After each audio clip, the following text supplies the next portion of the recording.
Начать мероприятие попросим председателя культурного центра Дагестана имени Расула Гамзатова Магомед Хабиба Магомед Такировича. Ассаламу алейкум, уважаемый джамаат, уважаемый муфти Айдар Хазрат. Мы целый год ждем этого мероприятия, и я очень рад и благодарен, что вы пришли увидеть столько светлых людей, которые дружат с Дагестаном, которые нас объединяет ислам. Мы этот год, целый год в Российской Федерации объявлен годом Расула Гамзатова. Мы целый год празднуем это мероприятие, празднуем знаково, грандиозно. 8 сентября исполнилось ему 100 лет, мы его отметили. 15 сентября был главный праздник Дагестана, один из главных праздников Дагестана, День единства народа Дагестана. И вот мы дождались сегодняшнего праздника, праздник, посвященный дню рождения пророка, саллаллаху алейхи ва саллям, Мухаммада. Добро пожаловать. Дальше мы доверим ведение нашего мероприятия, маджлиса Шамиля Османова. أعوذ بالله من الشيطان الرجيم بسم الله الرحمن الرحيم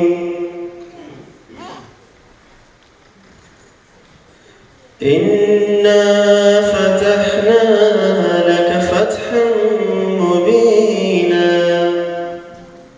ليغفر لك الله ما تقدم من ذنبك وما تأخر ويتم نعمته عليك ويهديك صراطا مستقيما وينصرك الله نصرا عزيزا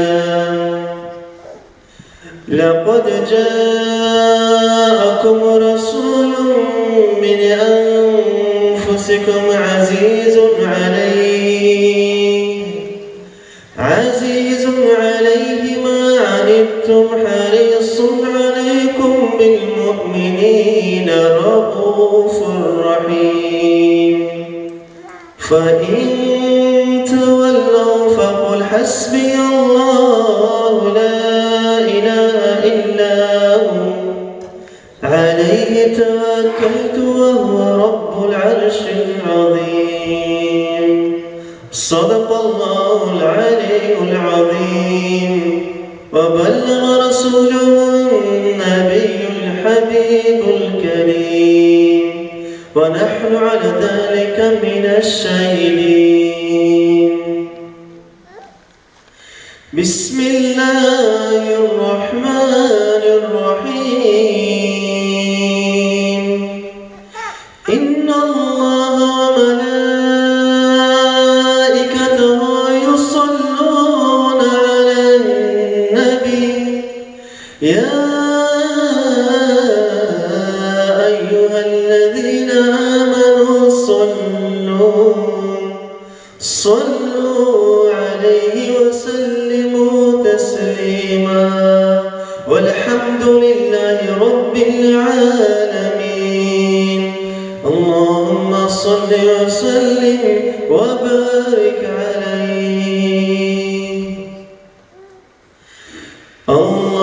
اللهم صل على سيدنا محمد النبي الأمي وعلى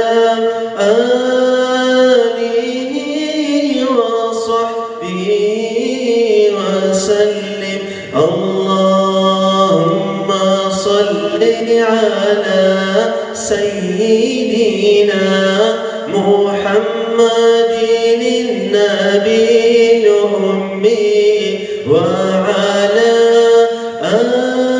آله وصحبه وسلم اللهم صل على سيدنا محمد النبي الأمي وعلى آله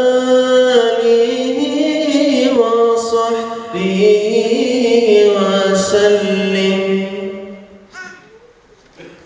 Уважаемые зрители, братья, сестры, все присутствующие, альхамдулилля, сегодня нас тут собрала любовь к пророку, алейхиссалату вассалам.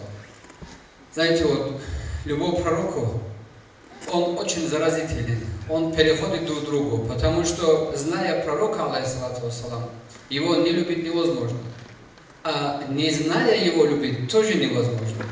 Так что человеку вроде таких мероприятиях, или же как-нибудь читать его в других источниках, о пророке нужно, саллаллаху алейхи вассалям, побольше изучать, узнавать, чтобы мы увеличивали в своих сердцах любовь к пророку, алейхиссалату вассалам.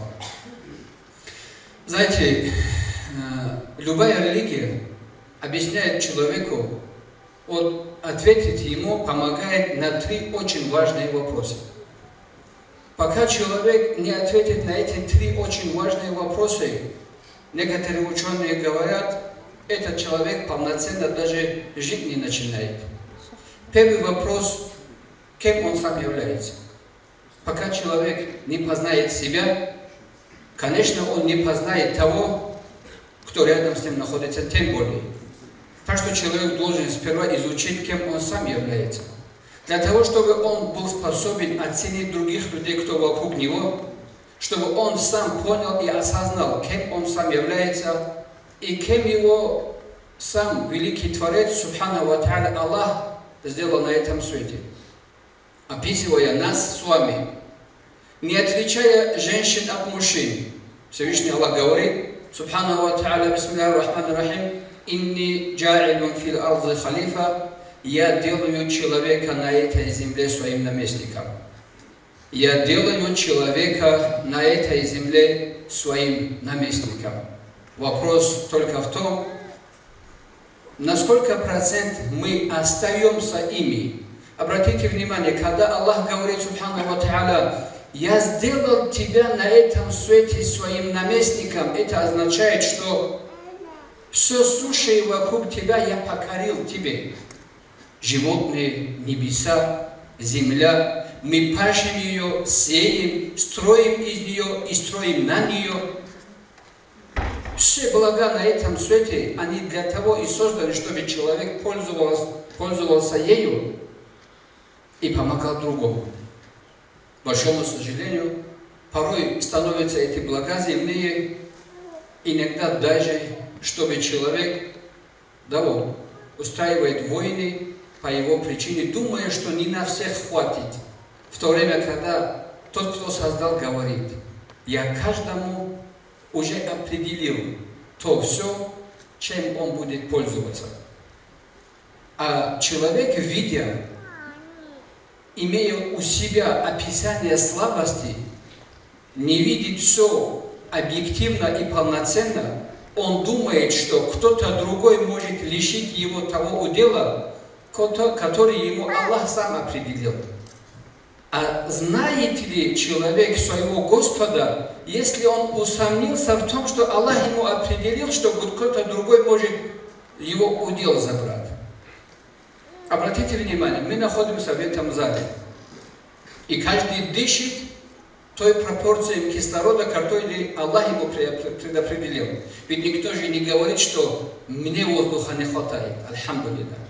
Вот так же, как и невидимый удел уже предопределен, и он разделен, вот так же уже разделен весь, можно сказать, то, что тебе принадлежит, уже на этом свете. Так что человек получает безусловную свободу, только зная, кем он является на этом свете.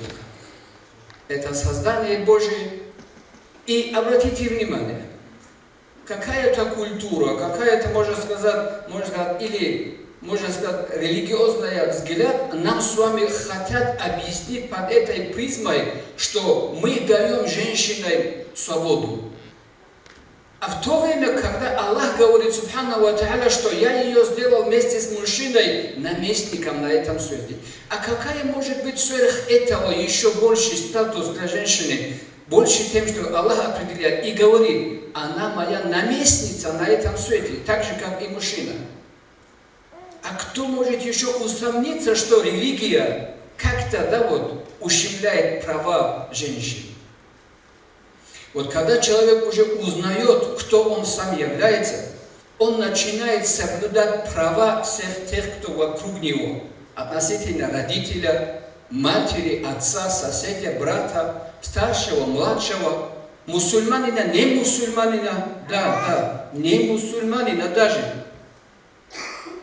относится как к брату своему. Обратите внимание, когда пророк, алейхиссалату вассалам, у него во дворе приносится, жертвоприношение, он подходит и им говорит, вы отнесли часть мяса от этого принесенного в жертвоприношение животного, вы отнесли соседу иудею, не мусульманину.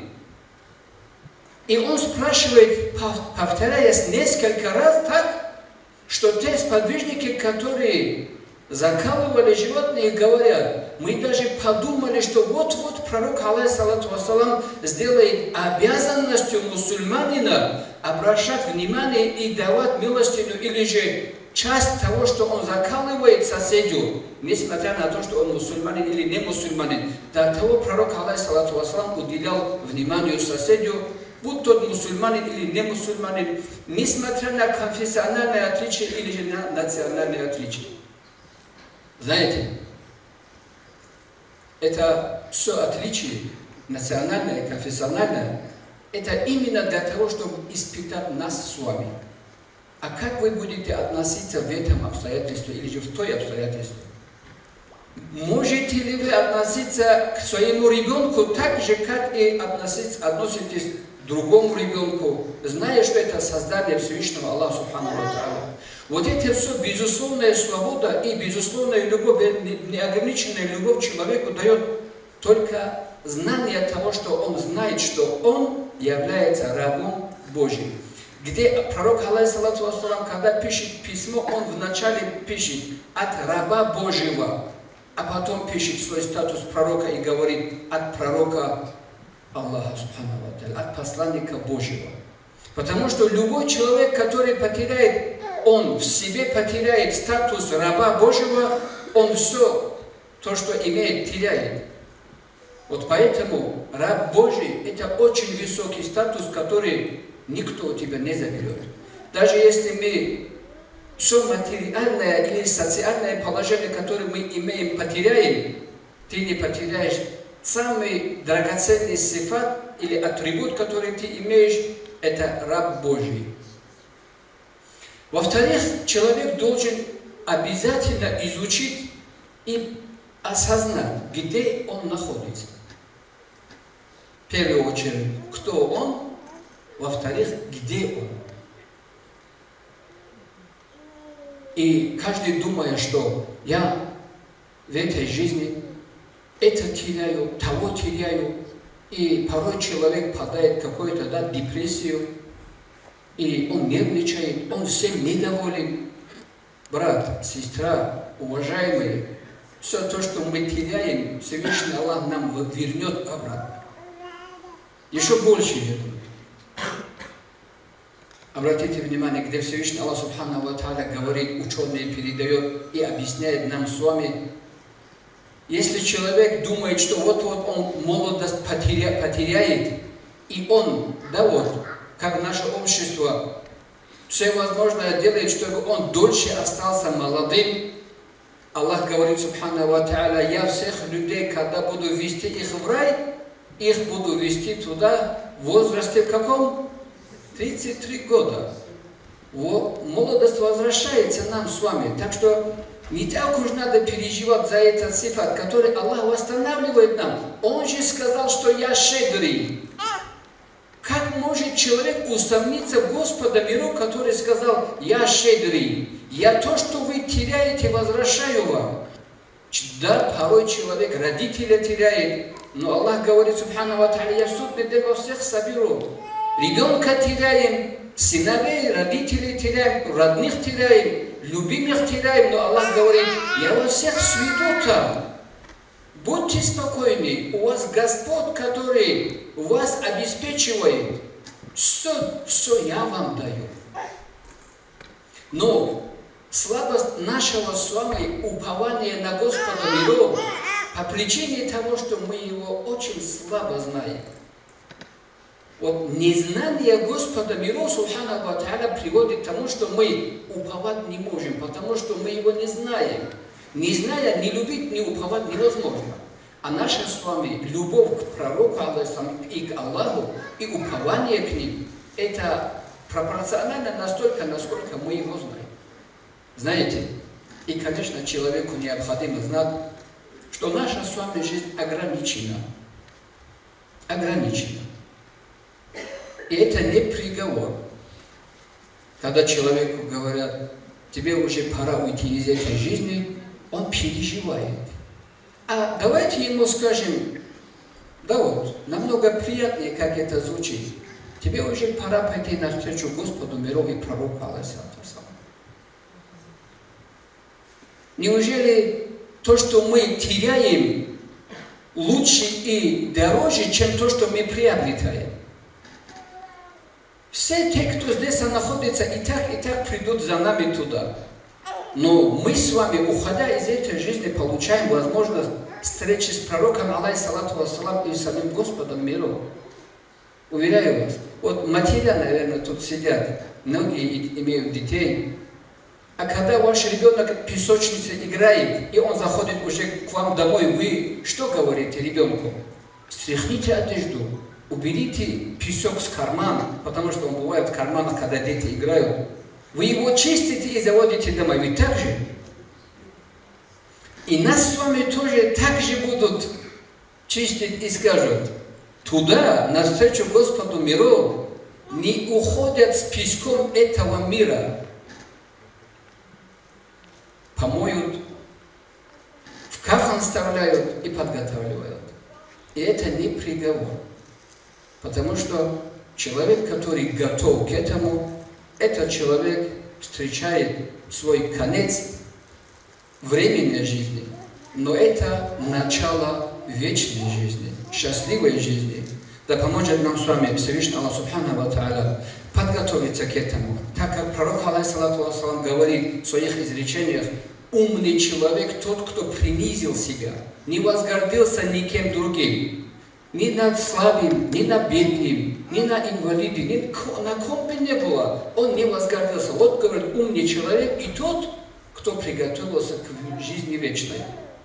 Да поможет нам с вами Всевышний Аллах Субхану ва Тааля провести эту очень короткую жизнь так, что будет нами сам Господь Аллах доволен и будет нам пророк алейхиссалату вассалам рад. Сейчас мы предоставляем слово нашему брату Юсуфу обрадовать нас с вами в следующем начале. Посланник Аллаха, да благословит его Аллах и да приветствует, сказал: Если мусульманин обратится к Аллаху с мольбой: «О Аллах, прости грехи всем мусульманам и мусульманкам», то Аллах прощает ему грехи по числу всех мусульман.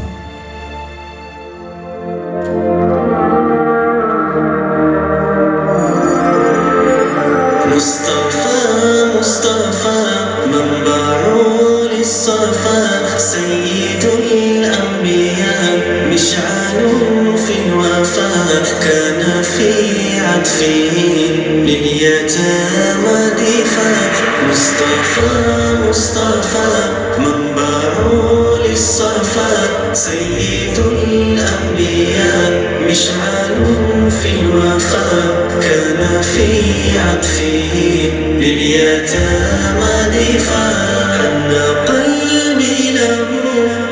وشوق إلي ليس أرجو سوى شربة من يدي الصلاة عليه والسلام عليه مصطفى مصطفى منبع للصفا سيد الأنبياء مشعل في الوفا كان في عطفه لليتامى دفا مصطفى مصطفى منبع للصفا سيد الأنبياء مشعل في الوفا كان في عطفه لليتامى دفا بالسماء ارتقى فأتى بالنقاء وغدا وجهه نيرا مشرقا كان من عفه حين حان اللقاء قال فلتذهبوا أنتم الطلقاء مصطفى مصطفى منبع للصفا سيد الأنبياء مشعل في الوفا كان في عطفه لليتامى دفا مصطفى مصطفى منبع للصفا سيد الأنبياء مشعل في الوفا كان في عطفه لليتامى دفا كان في هديه منهجا وسطا كانت تسعده بسمة البسطاء سيد في الكرم قمة في العطاء مصطفى مصطفى منبع للصفا سيد الأنبياء مشعل في الوفا كان في عطفه لليتامى دفا مصطفى مصطفى منبع للصفا سيد الأنبياء مشعل في الوفا كان في عطفه لليتامى دفا. Баракаллах, Юсуф.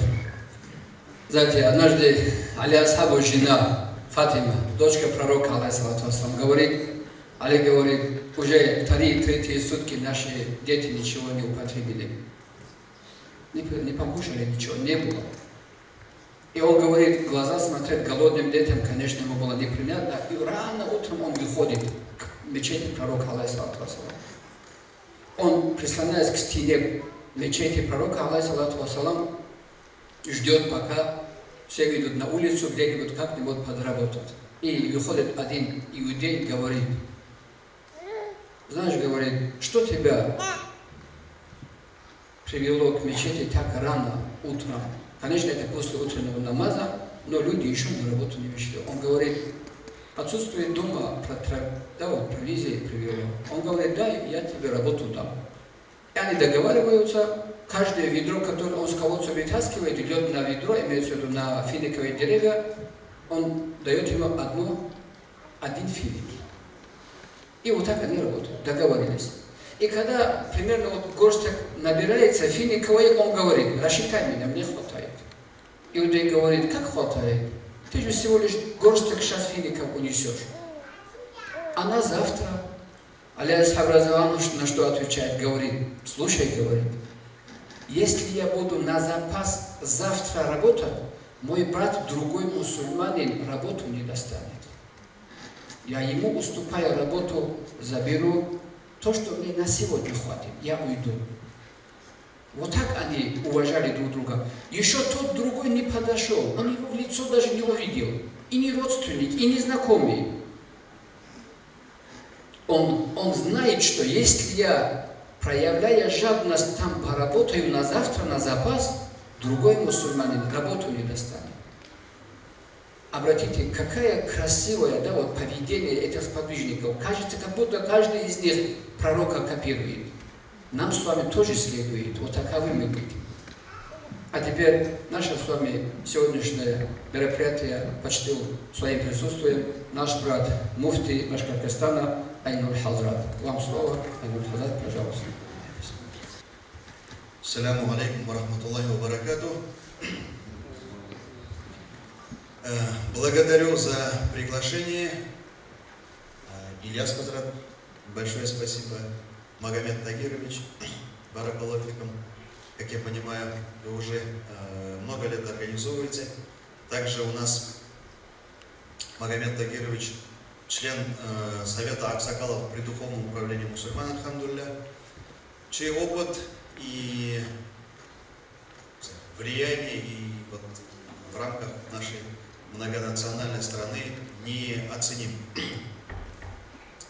Уважаемые братья и сестры, сегодня, альхамдулилля, вообще месяц идет Рабиуль Ауаль, месяц, в котором Пророк саллаллаху алейхи ва саллям пришел на этот свет.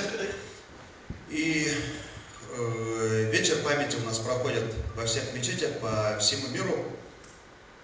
Вообще, я не знаю здесь программу, тут есть, как я понимаю, и теологическая составляющая, образованные люди, знатоки религии рассказывают про пророка, алейхиссалату вассалям, но я со своей стороны скажу. Аллах субхану ва тааля создает сперва душу Адама, алейхиссалату вассалям. Из его души он выводит много душ. Выводят души мужчин, выводят души женщин. Появились души, которые были светлы, это обитатели рая. Появились души, которые темного цвета. Это были души обитателей огня. И появились души очень светлые, светящиеся, это были пророки Аллаха субхану ва тааля. И самая светлая душа, это была душа нашего посланника, алейхиссалату вассалям. Аллах, когда создал души людей, Он спросил: кто ваш Господь? Разве не я ваш Господь? Алясту би роббикум. И тогда все люди сказали, все души людей сказали: Баля, нет сомнений у Аллаха. Ты наш Создатель. И Аллах субхану ва тааля предписал изначально, вот когда многие люди же думают, то, что вот Адам, алейхиссалату вассалям, был поселен в раю после этого, это первый человек, да, который обрел тело с Хавой, нашей праматерью. И они вкусили из запретного плода, и Аллах субхану ва тааля их выводит из этого рая. И многие люди думают, вот если бы он этого не сделал, все бы мы жили в раю. И этот вопрос Муса, алейхиссалату вассалям, задает нашему праотцу Адаму. И тогда Адам сказал, алейхиссалату вассалям, он говорит, это все было предопределено Всевышним Аллахом субхану ва тааля. То есть все вот это предопределено было. И тогда мы начали проходить после этого. Сперва дали слово Аллаху субхану ва тааля: во что бы то ни стало, мы будем у Аллаха тебе поклоняться, потому что ты нас создал на этот свет, то, что ты источник пропитания, то, что ты источник нашей жизни. И мы пришли на этот свет и начали пребывать в этом испытании. Но этот свет, этот мир поглощает нас. Мы все начинаем забывать об Аллахе, мы все забываем о наших благах.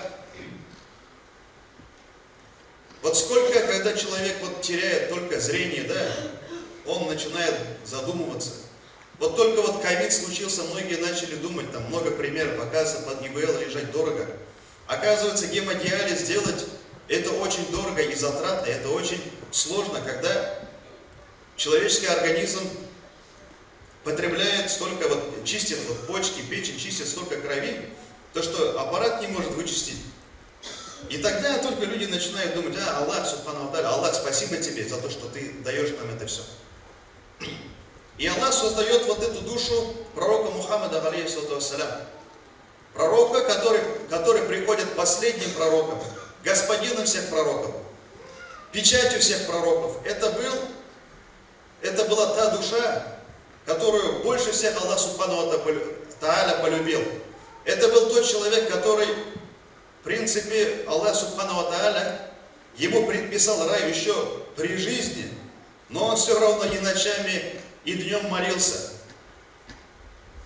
Вот многие люди, когда изучают вообще религию и притворяют эту религию в жизнь, многие мы не берем из уроков пророка к себе пример. Допустим, многие занимают политическую деятельность, занимаются кто-то творчеством, кто-то занимается преподаванием, кто-то является просто отцом или просто матерью. Пророк, алейхиссалату вассалям, был для нас, в Коране Аллах Субхану говорит, воистину в пророке для вас, в вашем пророке, наилучший пример. Лиман кана ярджуллах, для тех людей, которые хотят Всевышнего Аллаха Субхану ва Тааля, его довольства, валь яумиль ахир, и судного дня, и достичь хорошего удела после смерти. Вот кто хочет довольства Аллаха Субхану ва Тааля, и тот, кто хочет попасть в рай после смерти, то должен брать пример с нашего посланника, алейхиссалям. Вот все, сунна. Что такое сунна? Что такое жизнь пророка? Сунна — это основа. Сунна — это путь пророка, это вот основа нашей жизни. И вот мы, проживая эту жизнь, братья, моя работа, да, она нелегкая. Целый день где-то там ходишь, ругаешься, где-то там я же, получается, многие говорят, чиновник из мусульман. Целыми днями там с кем-то ругаешься, под вечер приходит, или какой-нибудь хазрат заходит, или сестра, или брат заходит. Айнур, хазрат, вот у меня такая проблема, вот ты должен так, должен сяк. У меня уже чисто человечески уже охота там бензопилу взять, что-то выпить, что-то сломать. Злой сидишь на весь мир и вспоминаешь пророка, алейхиссалям. У него было намного все сложнее. Он голодал. Он занимался политической деятельностью. За 13 лет после хиджры, получается, он основал целые государства. Целые государства. Он основал целые государства, братья и сестры. А сегодня когда нам говорят, вот будьте как пророк, следуйте ему, люди что начинают думать? Да, вот намаз почитал, как пророк, алейхиссалям, улыбнулся кому-то, тюбетейку надел, и то это... или еще что-то там, бороду отрастил, или внешние атрибуты только сделал, уразу поддержал, я молодец. Нет, путь пророка, путь нашего посланника, алейхиссалям, он намного шире, он намного глубже. Это тот человек, который нам, во-первых, принес ислам. Это тот человек, который нам подарил первое мусульманское государство, справедливое, где никто не обижал. И да, действительно, когда один раз пророк саллаллаху сидел, проносили труп иудея, он просто встал, его шли хоронить.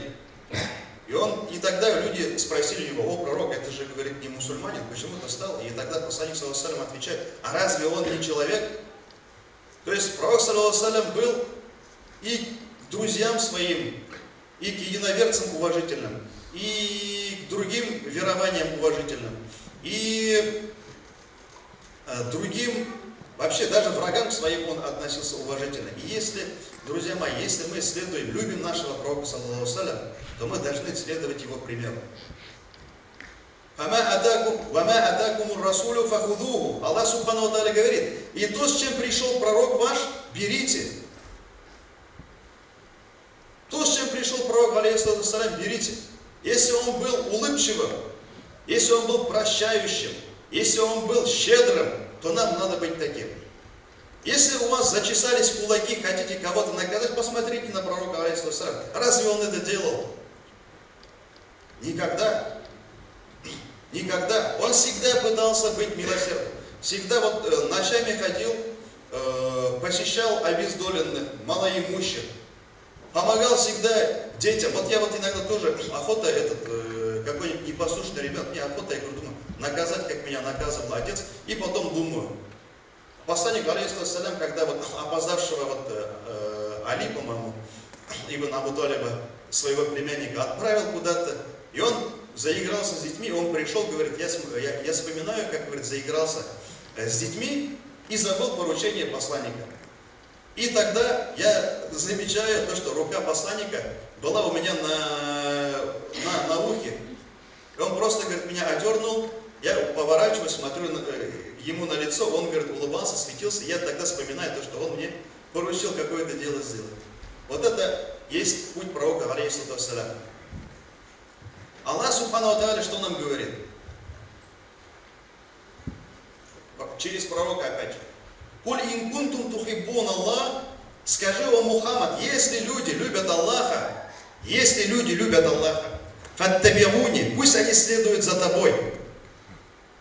О Мухаммад, скажи людям, если они любят меня, любят Аллаха, то пусть следуют за тобой. Юхбибкум Аллах, и Аллах тогда вас полюбит. Не так, что пророк это отдельно, религия это отдельно. Нет. Религия и проявление религии это и есть проявление через его сунну, через жизнь пророка. Пророк, саллаллаху алейхи ва саллям, это тот человек, который нам принес религию. Это тот человек, через которого Аллах субхану ва тааля отправляет Коран. Это тот человек, через которого Аллах субхану ва тааля проявил практическую часть религии. Это тот человек, про которого Аллах субхану ва тааля говорит: «Вама юнтифу аниль хава». Он не говорил от себя, никогда не говорил от себя. «Илля вахью юха». Он всегда говорил откровением. Это тот человек, который всегда воочию проявлял основу религии. Это тот человек, которого последние слова были не мое имущество, не ля иляха илляллах даже. Он последними словами говорил, что уммати я уммати, о моя умма. Аллах субхану ва тааля говорил: прости мою умму, прости мою умму. И даже после смерти мусульманина, когда последний мусульманин выйдет из ада, получив наказание, да, заходит в рай, он кого первым увидит? Он опять увидит пророка, алейхиссалату вассалям, который ждет его, не ушел куда-то там праздновать. Он ждет его, пока его не накормят своими руками из источника Каусов, он не пойдет дальше.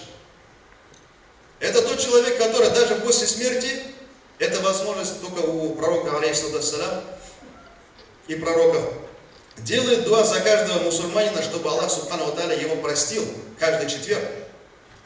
А мы грешим, и пророк саллаллаху алейхи ва саллям говорит: о Аллах, прости его. О Аллах, прости моего единоверца, человека из моей уммы. Пророк саллаллаху алейхи ва саллям всегда делал дуа за нас. Это вот, братья и сестры, поэтому часами можно говорить. Но для нас, это должен быть человек номер один. Это человек номер один. Именно благодаря ему мы сегодня, альхамдулилля, дагестанцы, там, кумыки, аварцы, лезгины, лакцы, башкиры, татары, мишары, все русские, там, арабы, турки, все мусульмане, которые вот сегодня заполнили этот мир, это мы благодаря нашему пророку, алейхиссалату вассалям. И у него при жизни же были люди разных национальностей. И он ко всем всегда относился с уважением. Первым, вот даже сегодня ученые отмечают то, что расовой дискриминации не увидели мы в арабских, мусульманских странах. Потому что пророк саллаллаху алейхи ва саллям с первым делом, как пришел, уничтожил расовую дискриминацию. Поднял статус женщины, унизил положение рабовладения. Он одарил свободой вот этот темный мир такой справедливостью, которую еще человечество не видело. Через него Аллах субхану ва тааля нам передал прекрасную религию, единобожие. В то время как в Каабе в этот момент находилось почти 365 идолов. Человеку 40 лет Аллах субхану ва тааля говорит: я завернувшийся кум фа ангдир, вставай, увещевай, вставай, иди, делай дават, увещевай людей. А нам 40 лет, когда скажут что-либо, никто вот жизнь свою не захочет поменять. А этот человек все изменил, все поменял. И сделал это для чего? Потому что Аллах субхану ва тааля приказал, потому что любил он эту свою миссию, и потому что он любил нас. Поэтому сегодня лучший пример проявления любви к пророку, алейхиссалату вассалям, и к Аллаху, это следовать сунне посланника, алейхиссалату вассалям. То, чему учит брать, от чего он предостерегал, от того остерегаться. И после смерти пророка, саллаллаху алейхи ва саллям, люди спрашивали: о, пророк, ты уходишь от нас, что ты оставляешь?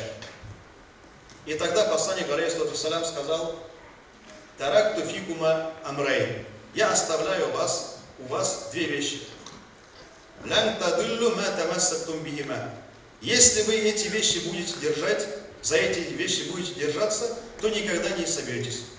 Китабуллах – это Коран, книга Аллаха, васуннати и моя сунна. Поэтому будем из тех людей, которые следуют за сунной нашего посланника, алейхиссалям. Будем из тех людей, которые будут всегда говорить салават нашему посланнику, алейхиссалям. Будем достойными следователями этой прекрасной религии, которую нам принес наилучший из созданий, наивысочайший из посланников, наипрекраснейший из людей, наш пророк, алейхиссалям. За внимание благодарю за приглашение и за данную возможность пообщаться с вами. Ассаляму алейкум ва рахматуллахи ва баракатуху. Алейкум салам ва рахматуллахи ва баракатуху, брат Нархамзат. Джазакумуллаху хайран. Хорошо.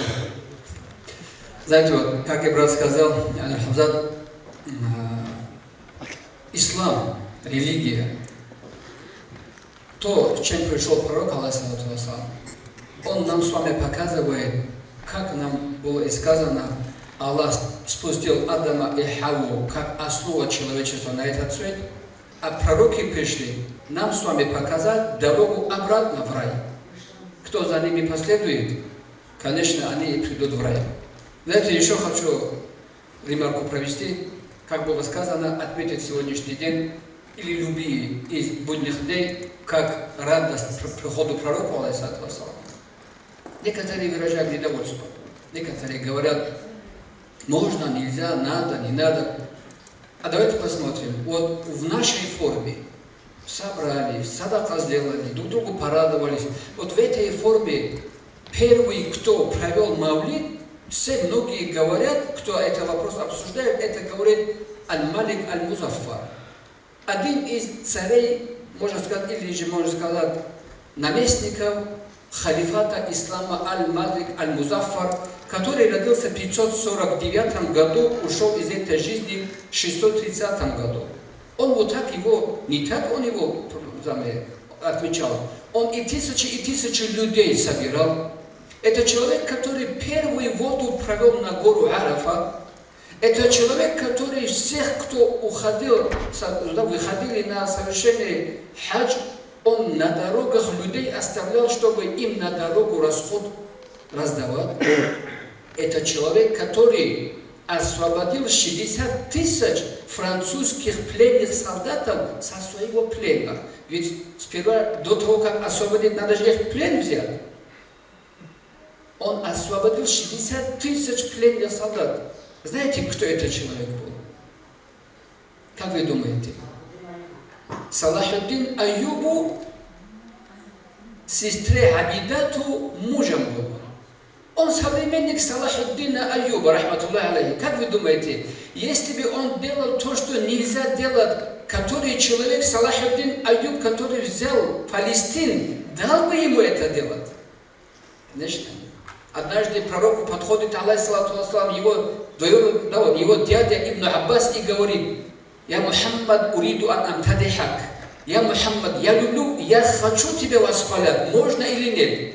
Пророк, алейхиссалам, говорит: «Поднимайся на мимбар, говори, да разукрасит Аллах твой язык, говори обо мне, восхваляй меня», говорит пророк, алейхиссалам. Зачем? Чтобы люди полюбили и познавали пророка. А теперь мы предоставляем слово нашим младшим сестрам, ученице из мечети Демска, Демской мечети, нашей о пророке, алейхиссалату вассалам, школа называется Медина. Посланник Аллаха, да благословит его Аллах и да приветствует, сказал: Поистине Аллах добр. Он любит доброту и дарует за нее то, чего не дарует ни за что.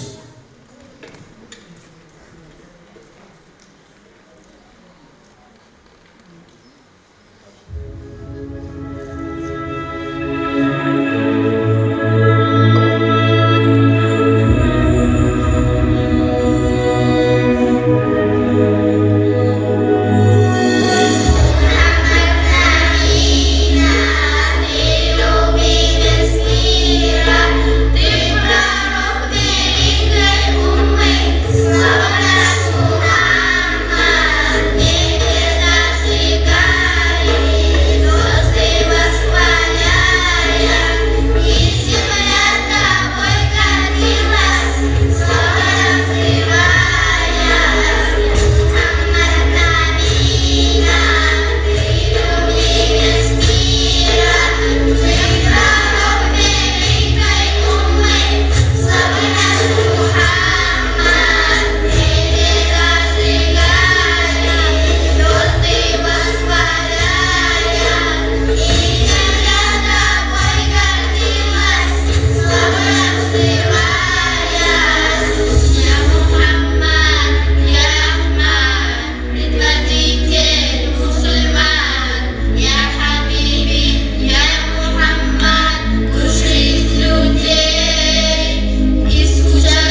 Можете аплодировать, сестры наши. Любовь к пророку, алейхиссалату вассалам. Знаете, вот, как вы думаете, можно ли перелюбить пророка, алейхиссалату вассалам? Некоторые боятся этого.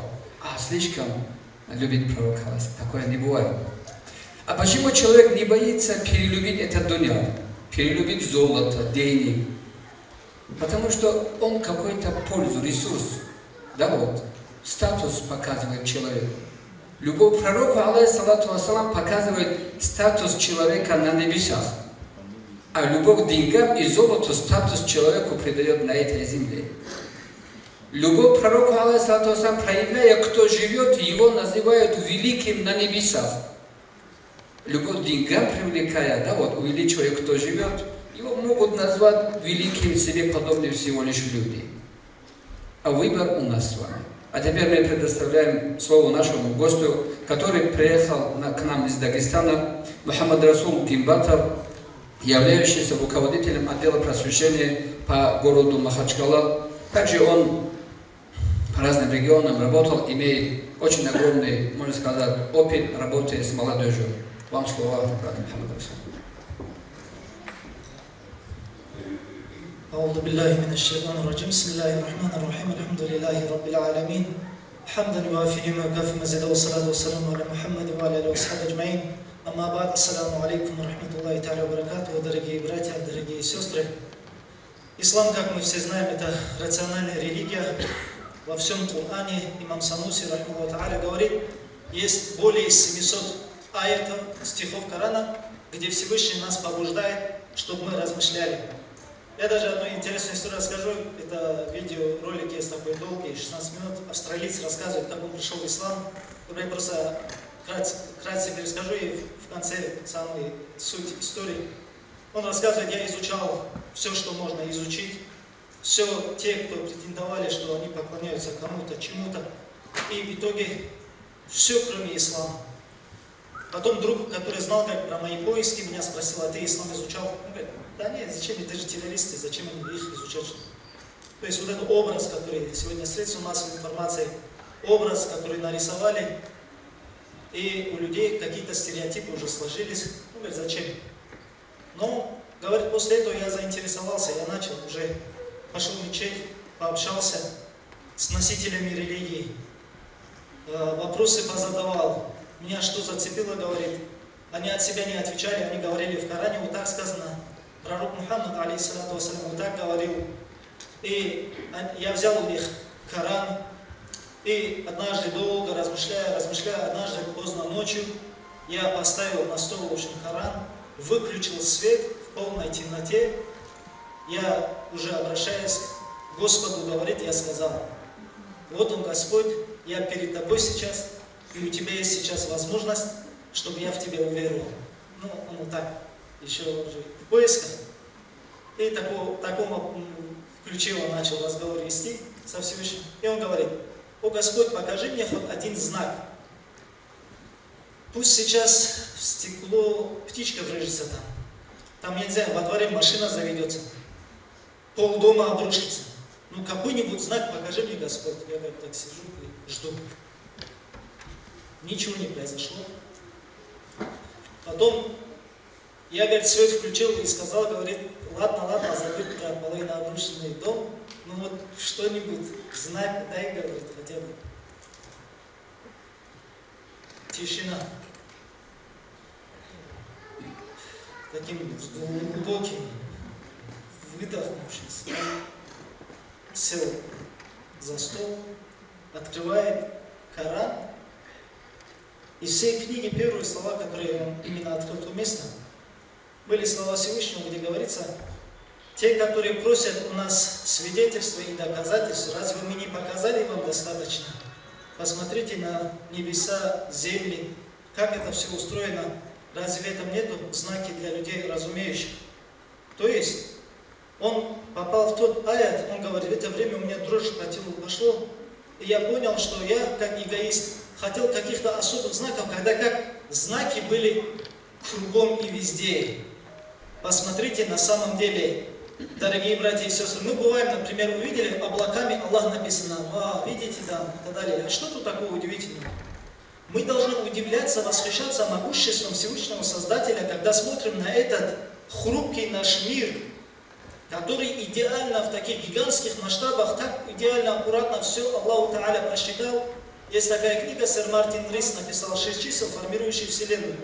Он говорит в этой книге, что нам говорит, они же как, чтобы Всевышнего Создателя не признавать сегодня многие люди, которые себя относят к науке, говорят, нам повезло, что даже большой взрыв, который 13,5 миллиарда лет назад произошел, даже там пропорции, размеры, взрыв, даже тот взрыв, который ученые подразумевают, даже там было все просчитано, все. Малейшая вариация каких-либо констант, жизнь на Земле невозможна. Теперь взрыв происходит каким-то образом, образуется Солнечная система, Солнце и наша Земля. Размер, расстояние Солнца и Земли настолько четко просчитано, что жидкость в жидком виде возможно. Нил Деграсс Тайсон в своей книге «Астрофизика» пишет, наша Земля находится на поясе Златовласки. Это та идеальная зона, где только здесь жизнь возможна. Нам, говорит, повезло. У нас есть спутник Луна, без которого, если Луна была бы ближе к Земле или же дальше, из-за приливов и отливов, на Земле жизнь была бы невозможна. Наша Земля наклонена под определенным градусом, 23 градуса. Это, если бы не этот наклон, на Земле жизнь была бы невозможной, говорят ученые. Нам, даже в нашей Солнечной системе, даже в нашей галактике Млечный Путь, местоположение на 30 тысяч световых лет, идеально, говорят, нам повезло. В другом месте жизнь на Земле не было бы возможной. Все по законам математики и чисел мы вообще не должны были бы существовать сегодня. Но могущество Всевышнего Аллаха, мы, альхамдулиллах, мы сегодня живем. И Аллаху Та'аля во всем Коране аяте читая, если вы проанализируем, «Халяка лякум, джа'аля лякум, анша'a лякум», сделал для вас, сотворил для вас. Изучая с точки зрения даже физики, астрофизики, не имеет значения, если мы изучим, мы смотрим, жизнь идеально создана для жизни, для человека. Атмосферное давление идеально. Без атмосферного давления жить невозможно.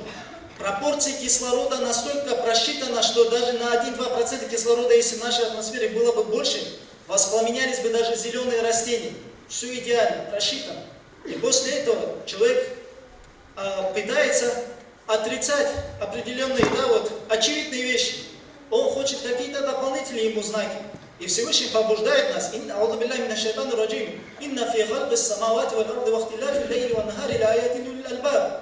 Сотворение небес и земли, смене дня и ночи есть знамения для людей размышляющих, Всевышний говорит. И побуждает нас, говорит, неужели вы не размышляете? «Вафи анфусикум афаля тубсирун». Вас самих же есть знамения, неужели вы не размышляете, Всевышний говорит. Вас, посмотрите, это же целый ходячий завод, не один завод, с сотнями заводами внутри, этими внутренними органами. Маленькая почка, которая, чтобы заменить ее, 100-килограммовый аппарат гемодиализа сегодня придумали, и то очищает на какой-то процент. От Аллаха нам досталось это. Кровеносные сосуды, которые, если растянуть, все вытащить, 2 раза можно весь мир обойти. Все идеально, все просчитано, все четко. Аллах говорит, теперь для чего мы на этой земле? Вот 3 вопроса, которые беспокоили умы всего человечества всегда и во все времена. Откуда я, зачем я на этой земле и куда я иду после смерти? Теперь, представьте себе, Аллах говорит в Коране, здесь на сцене звучали аяты, Аллах говорил, «Инни джа'алин фил арди халифа». Я сотворю на земле, на месте. Но Аллах сотворил его в раю, потом на землю пустил. В чем хикма, в чем мудрость? Один из мудростей, в нашей крови, нашей плоти, нашей ДНК пропитана райской. Наш прадед уже был в рае видел. И вот это вечный поиск человека, который задается вопросом, откуда я, зачем я, куда я, это отголоски всего того после райского, которые остались. Почему в этом мире человек хочет всю жизнь за мирским гониться? Он хочет все богатство этого мира и мировой запас вообще всех денег 80 триллион долларов. Если даже человеку взять, вот тебе 80 триллион долларов, он стоп не скажет никогда. Аллах говорит, Если я тебе дам все имущество этого мира, то ты обязательно пожелаешь еще столько же. Не насытится твоя утроба, кроме как землей. Почему? Потому что вот это тот голод, который удовлетворяется только в раю. На этой земле человек удовлетворения никогда не найдет. Поэтому ему не хватает. Всю землю он держит как шахматами по всему миру. В войнушку он играет. Ему мало, он теперь Марс метится. Он хочет Марс там захватить уже. Вот так инсан, человек ненасытный. Здесь, для чего мы на этой земле? Я однажды так думал над могуществом Всевышнего Создателя. К одним мыслям пришел, поделюсь с вами. На земле 8 миллиардов человек. И Всевышний Аллах каждому дал выбор. И представляете, 8 миллиард человек, от которого ты никогда не знаешь, что можно сегодня от него ожидать, с полным его, как бы, да, у него свои какие-то тараканы в голове, у каждого человека 8 миллиард жителей Земли. Но в совокупности они идут по той схеме, которую Всевышний строго, который сделал.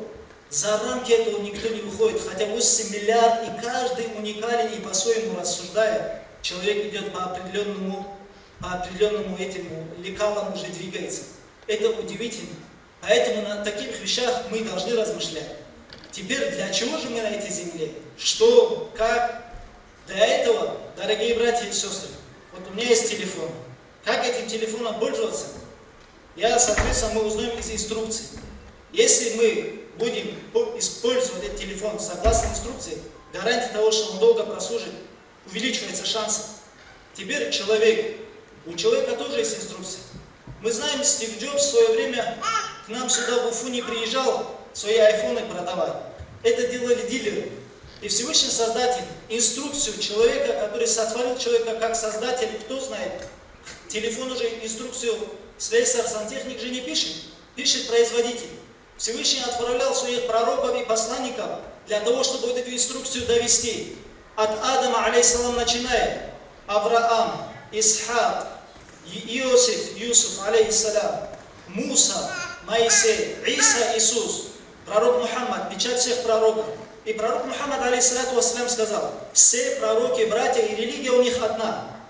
В том плане, что все призывали поклоняться одному единственному Богу, который сотворил всю эту землю. И эти инструкции давались в зависимости от времени и обстоятельств каждому своей инструкции. Моисею, алейхиссалам, была дана Тора. Это речь Всевышнего Аллаха, субхану ва тааля, которая была дана Мусе, алейхиссалам, в его время. Пришел Иса, алейхиссалам, ему была дана инструкция Инджили Евангелия. На тот момент в этой местности необходимая инструкция от Всевышнего, речь Аллаха. Потом последний пророк, печать всех пророков, пророк Мухаммаду, алейхиссалату вассалям, пришел с инструкцией, которая называется Коран, где четко все зарегламентировано, как себя вести, что нужно делать, что такое добро и что такое зло. Потому что, не дай Аллах, альхамдулилля, по милости Аллаха, если бы Аллах нам не рассказал бы, что такое добро, что такое зло, мы бы такой хаос здесь в этом мире учинили бы, потому что каждый бы подгонял под свои страсти, что такое добро и зло. Добро и зло — это понятие, это субъективное. Нету конкретно. Человек говорит, пить плохо. Конечно, плохо. Один говорит, другой говорит, а что тут плохого? И вот так не было бы конкретных границ. Всевышний установил вот эти границы четко, дозволено и недозволено. У Достоевского есть такие слова: разум подлец оправдает все, что угодно. Мне что-то нравится, я бы посчитал бы это нормальным и хорошим. Сегодня на Запад посмотрите. Даже мне стыдно сейчас здесь озвучивать. Если бы я спросил бы, какое ваше отношение, если даже вы абстрагируетесь от религии, вот как бы вы считали, однополые браки это хорошо или плохо? Мы, исходя из своей ментальности даже, которая отчасти, по большей части сформирована из-за религиозного влияния, мы бы сказали, это абсурд, это аморально, это глупости. Но там же тоже такие же люди живут. Они тоже претендуют на какое-то осознание и какой-то разум. Что с ними не так? Поэтому нас, как один из французских философов сказал, воспитывают люди и вещи. Те вещи, которые их там воспитывают, там другая, такая создана. У нас благо чуть таким религиозным контекстом. Если мы за религию сегодня не будем держаться, за инструкцию божественную не будем держаться, получится, что мы потеряем и эту мирскую жизнь, и в жизни вечной после смерти нам ничего не видать. Возвращение в тот дом, откуда Адам пришел, алейхиссалату вассалям, нам не видать. Вот эта тяга внутри, она заложена в каждом, тяга к раю. Поэтому задается человеку вопрос. По большей части в старости лет начинают этим задаваться. Почему? Потому что вот эта фитра, которая заложена в человеке, она закрыта пеленой. Пелена — это долгие чаяния. Я хочу закончить вуз, я хочу жениться, построить дом, заработать. Вот это стенами, преградой закрыто. Чтобы вот это, пока если ты молодой разрушить хочешь, есть одна таблетка. Это вспомнить о смерти. Мысли о смерти, имам Газали пишет, помогает тушить огонь честолюбия и страстей. Но о смерти мы думать боимся. Мы, как страусы, в землю голову засунули и думаем, мы если о смерти думаем, смерть нас не видит. Поэтому смерть один день за нами придет. Просто как мы подготовимся, дорогие братья и сестры, к встрече со Всевышним Аллахом, что мы подготовили, вот каким вопросом мы должны задаваться. Теперь вот эти пелену, вот эту разрушает. Вот лечу я, допустим, в самолете. Я часто попадал в такие самолеты, когда интересные виражи самолет начинал делать. Ну, я шахада читал, соответственно, другие кто-то плакал, что-то делали. И понимаешь, тот план, который ты строил, 20-30 лет же у нас бывает вперед план. Вот сейчас я выйду отсюда, у меня может машина сбить насмерть и я умру. Но все, моя жизнь вот здесь прерывается. Но мои планы не прерываются еще 40 лет. Поэтому мы не задаемся этим вопросом. Теперь, когда самолет начинает определенные вещи творить, человек, который буквально 2 минуты назад говорил, что этот мир сам по себе образовался, хотя если поговорить с ним, покажи хоть одну вещь в мире, что само по себе происходит, он ответить не может.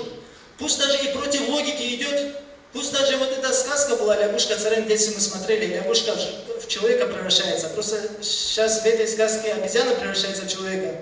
Он вот это будет транслировать, вот это будет говорить, и только когда начинает самолет определенные вещи делать, о Господи, помоги мне, начинает кричать. Твоя фитра, которая заложена была, все, стены разрушены. Почему старость лет все начинают ходить? Старых людей, вот этих преград, планов, уже все, планы закончились. Теперь начинаются задавать фундаментальными вопросами, что я здесь делаю, как это жизнь, и так далее, задаваться этими вопросами.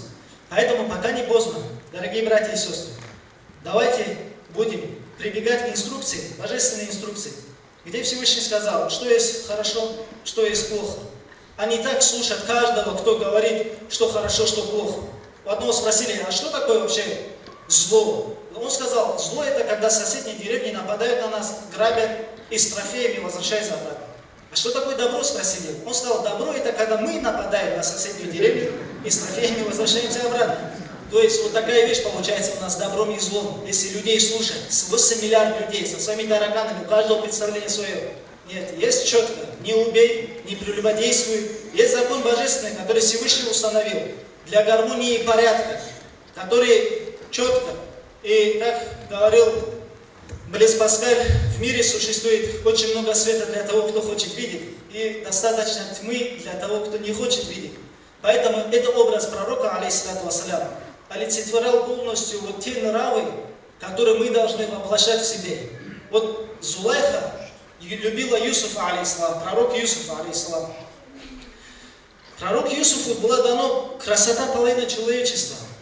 Когда придворные женщины, узнав, что жена такого уважаемого, там, чуть не первое лицо после правительства там, в Египте в тех времен, как она, такая женщина, могла себе позволить, а пророк Юсуф был в рабстве, как она может вот так за рабом идти, женщины начинали слух пускать. Она собрала этих женщин, они же не видели красоту Юсуфа. Она всех этих женщин собрала, дала им в руки фрукт, чтобы они кожуру снимали. И как только они начали, женщины, кожуру снимать, Юсуфу сказала, теперь пройдись перед ними. Юсуф, алейхиссалам, когда появился перед ними, плененный его красотой, удивленный, некоторые сказали, это ангел. Некоторые сознание даже от красоты потеряли, говорят, руки порезали они, и боль, которую они резали свои руки, кровоточили, они не поняли даже, что они себе руки режут, от того, что были восхищены его любовью, его красотой, Юсуфом, алейхиссалам. Рассказывая эту историю, Аиша, радiyallahu анха, супруга пророка Мухаммада, алейхиссалату вассалям, она говорила, если бы они видели бы пророка моего Мухаммада, если бы они видели бы, они бы свои сердца резали бы и не почувствовали бы. На самом деле, дорогие братья и сестры, Про пророка, алейхиссалату вассалям, когда рассказываешь, просто обидно бывает, вот я за себя говорю, что я не могу полностью просто передать приблизительно хотя бы, какой величайший нрав был у пророка, алейхиссалату вассалям. Ну вы представьте себе, против ислама во все времена велись информационная война. Это уже данность, это принять надо. То есть то, что мусульмане там террористы, маленьких детей едят и так далее, это уже изъеденная тема, это все уже, всегда это было. Теперь язычники, которые в Мекке жили, они видели, что пророка Мухаммада, алейхиссалам, люди, когда встречались, 5 минут поговорив с пророком Мухаммадом, алейхиссалам, они произносили такие слова: «Фидака би аби ва умми я Расуль Аллах». Пусть моя мать и отец будут выкупом за тебя, о посланник Аллаха. То есть 5 минут поговорили, они так говорят. И они, язычники Мекки, они не понимали, что происходит, что он с ними делает. И они начали придумывать всякие вещи, какую информационную войну развернули против пророка, чтобы они даже близко с ним в контакт не вошли. Сегодня тоже делают такое, чтобы с исламом в контакт, не дай Бог, чтобы не прошли. Это опасные люди, они террористы и так далее. Такой стереотип страшного образа мусульман нарисовали. В этом виноваты и мы с вами. В наших деяниях видят образ пророка, дорогие братья и сестры. Ты же говоришь, что ты любишь пророка, а почему твой нрав не соответствует его образу? То есть вот это вот такая большая ответственность на каждом из нас лежит, чтобы те люди, которые здесь выйдят отсюда на улицу, с теми людьми, с которыми мы контактируем, сталкиваемся, они на нас смотрят как на образ пророка. И картина не совсем лицеприятная, дорогие братья и сестры. Почему? Потому что несколько лет назад карикатуру сделали на пророка, алейхиссалам. Я говорю, вот эта карикатура не на пророка сделана. Это сделано на тот образ ислама, который мы с вами проповедуем. Вот это карикатура. Потому что они пророка не видели. И, к сожалению, мы не можем своими действиями, поступками ознакомить их с пророком. Поэтому давайте, дорогие братья и сестры, хотя бы в этот месяц, Рабиль Аввал, возьмем какую-нибудь книгу о пророке, алейхиссалату вассалям, со своей семьей дома полчаса выделить, читать про его жизнь, про его биографию. То есть о пророке, если мы не знаем, мы не можем за ним следовать. Надо же сначала изучить, как себя пророк, алейхиссалам, в тех или иных ситуациях вел. То есть, когда мы будем изучать, читать, это первый шаг к тому, чтобы мы следовали за пророком. Я извиняюсь за свое многословие, за то, что чуть удлинил, больше обычного. Я больше не буду, не знаю, поэтому пользуюсь возможностью.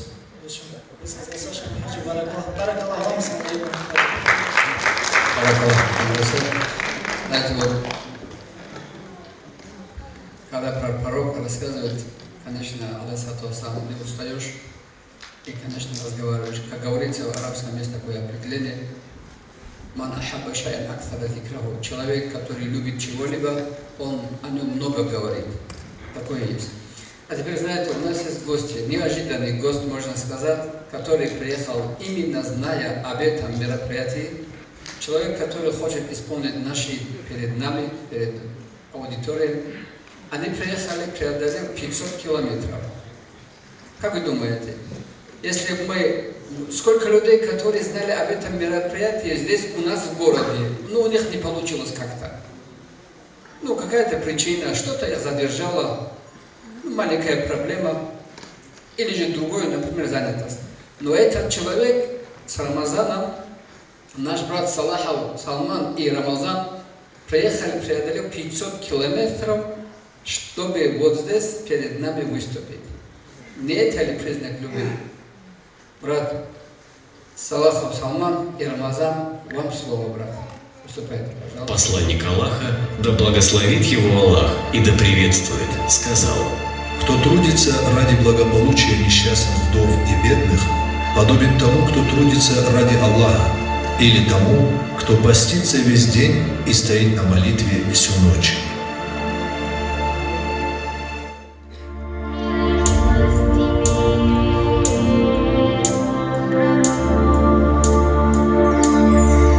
Страстью ранено сердце мое, как бы пылью мне стать твоих ног, но, увы, это мне не дано. Мир и милость тебе, о пророк.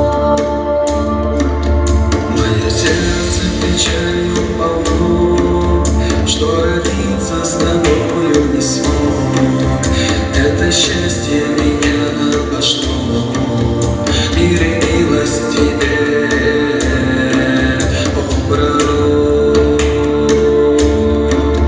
Если встретить тебя суждено только лишь через смертный порог, я молю, чтобы время пришло, мир и милость тебе, о пророк. Мир и милость тебе, о пророк.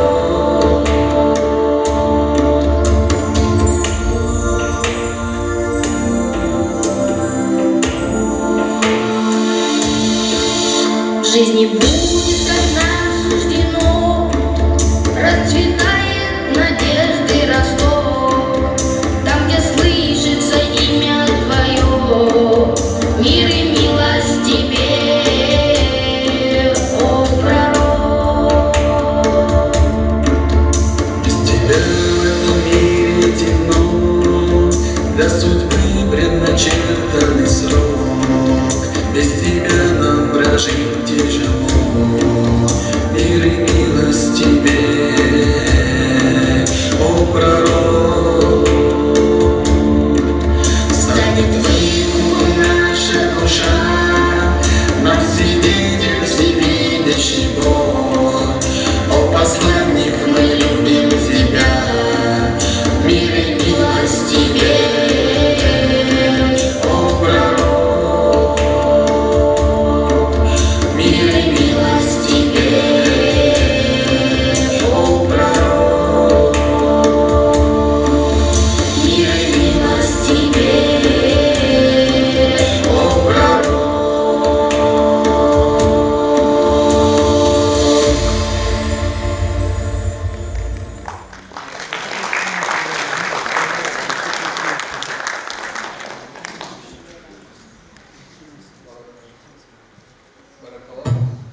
Джазакумуллаху хайран. Знаете, вот любой пророк, алейхиссалату вассалам, скучать человеку никогда не даст, потому что ты хоть наедине, но ты не один, потому что ты о пророке, об Аллахе думаешь. Алейхиссалату вассалам. А теперь мы предоставляем слово нашему брату, первому заместителю муфтия Духовного управления мусульман Башкирии Бейбарсову Аюб Хазрату. Пожалуйста, вам слово. أعوذ بالله من الشيطان الرجيم بسم الله الرحمن الرحيم السلام عليكم ورحمة الله تعالى وبركاته. Уважаемые братья и сестры, в первую очередь позвольте поблагодарить нашего уважаемого организаторов. Это Дагестанская автономия Республики Башкортостан, председателем которой является Султан Магомед Тагирович. Он также председатель Конгресса Кавказа, народов Кавказа. И его заместители Ильяс Хазрата, потому что на протяжении многих десятилетий наши братья организовывают такие прекрасные мероприятия, приуроченные в том числе к дню рождения пророка Мухаммеда, саллиллаху алейхи вассалям, для мусульманских народов, в данном случае у нас в Республике Башкортостан. Это очень отрадно, альхамдулилля, что наши братья стараются, культивируют исламский образ жизни, культивируют образ пророка, саллиллаху алейхи вассалям. Ибо в своем выступлении я хочу задать такой вопрос: что такое деградация? Как мы все знаем, деградация – это низшая ступень развития человечества. И когда наступали периоды деградации на протяжении всего человечества, начиная от Адама алейхиссалям и до последних десятилетий, до пророка Мухаммеда, саллиллаху алейхи вассалям, всегда снеспосылались именно в такие критические моменты, когда человек терял свой облик человека, а мы знаем, что Всевышний ведь создал наилучшим образом человека, наилучшим подобием создал. И также Всевышний и хотел, и хочет, чтобы мы соответствовали этому прекрасному образу.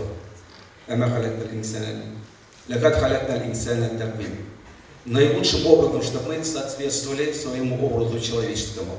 И когда вот этот вид человеческий теряла, теряли общество, цивилизации, то всегда от Всевышнего Создателя спасались пророки.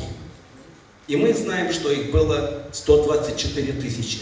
Обратите внимание, это насколько многообразие, значит, было цивилизаций. И инки, и майи, и убейские цивилизации. Какие только цивилизации мы не знаем. И среди всех этих народов и цивилизаций были свои пророки. Но самые значимые в Коране мы знаем 25. И как раз вот с этими 25 пророками перекликаются наши фамилии, имена, отчества, названия городов, улиц. Все это перекликается. И задача всех пророков была единственная, чтобы люди не потеряли свой облик человеческий. То есть отошли от деградации, чтобы избежать вот эту деградацию, исправить положение, ситуацию исправить. И задача заключалась именно в этом. А для этого что нужно было делать? Вернуться в лоно религиозных познаний Всевышнего Творца. И поэтому мы знаем, что и в Священном Писании 4 было, и свитки были. И все это именно было направлено для того, чтобы человек был и оставался человеком. Ибо заповедь, изначальный смысл создания человека заключалась, мы знаем, и в Коране цитировали, и вот сказал Господь твой ангелам, я установлю на земле наместника, следовательно, мы все являемся наместниками Бога на земле. И у каждого наместника есть свои функциональные обязанности. Мы знаем, что с рождения начинает что? Воспитывать. Потом детский сад, ясли, детский сад, школа, вузы. И всю жизнь мы выполняем свои функциональные обязанности. И на производстве, и в вузах, когда мы учимся, и в школе мы, когда обучаемся, выполняем свои обязанности. И также есть наша обязанность, священная, сокровенная обязанность, это знать, кто есть наш Всевышний Создатель, Творец, который создал этот мир наилучшим, прекрасным, совершенным образом и все подчинил для того, чтобы мы комфортно жили в этом мире. И живя в этом благоустроенном, совершенном, лучезарном, комфортном мире, безусловно, мы также должны знать, что это, уважаемые братья и сестры, все знают, даже неверующие знают, что этот комфорт, он временен. Что от этого комфорта мирского все равно, это аксиома, все знают, что мы должны будем распрощаться, уйти. Следовательно, если есть начало, значит есть конец. И после того, как мы уйдем с этого мира, что будет после этого? Неужели он, высшее создание, Творец создал просто так, чтобы пришли, довольствовались, использовали всю благость мирскую и ушли? Конечно же нет. Конечно нет. И также задача пророка была вот эту истину объяснить. Альхамдулилля, объяснить. И на сегодняшний день отрадно также то, что не было бы, если, скажем, вот этого сегодняшнего СВО, то мы находились в очень тяжелейшей ситуации, деградационно тяжелейшей ситуации. Потому что 4 буквально года назад, когда Оксана Пушкина с федерального парламента на государственном уровне уже протаскивала законы, которые должны были допустить однополые браки, как мои братья только что говорили, что для нас совершенно неприемлемо. И также вот эти дьявольскую идеологию, которая на сегодняшний день бесчинствует на Западе, в Европе, вот эти 4 буквы ЛГБТ, которых мы 4 года, вернее 10 лет, 5 лет назад мы даже вот этих букв не знали, которые стали уже последние годы обыденными, естественными, что на Украине, что в Европе творится, вот с этими, со всеми делами. И если бы не вот эта ситуация сегодняшняя, то не было бы, скорее всего, и закона, который вышел 9 ноября в прошлом году, указ президента Российской Федерации Владимира Владимировича Путина об указ о сохранении и развитии духовно-нравственных традиционных ценностей, которые у нас прививались на протяжении тысячелетней истории.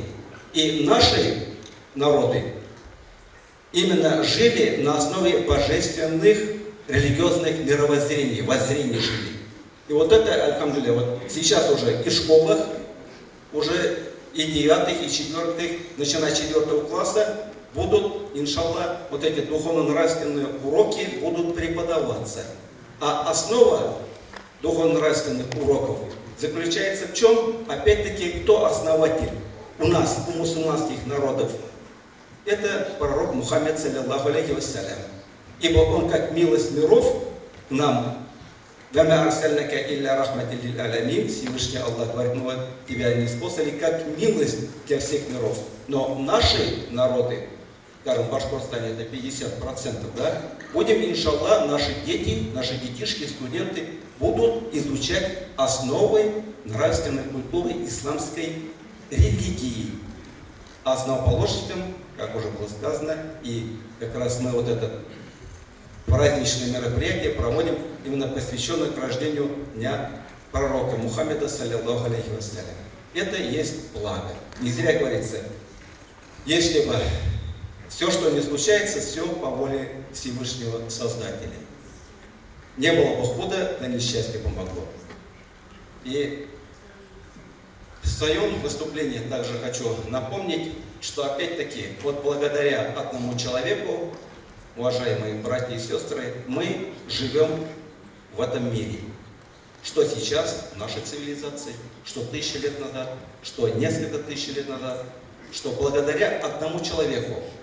Потому что любовь, высочайшая любовь Всевышнего Создателя, именно к одному человеку, а имя его Мухаммед, саллиллаху алейхи вассалям, вот именно к нему, из-за высочайшей любви к нему, и Всевышний Аллах, вот тут в хадис говорится, создал Адам алейхиссалям и весь род человеческий из-за высочайшей любви к нему.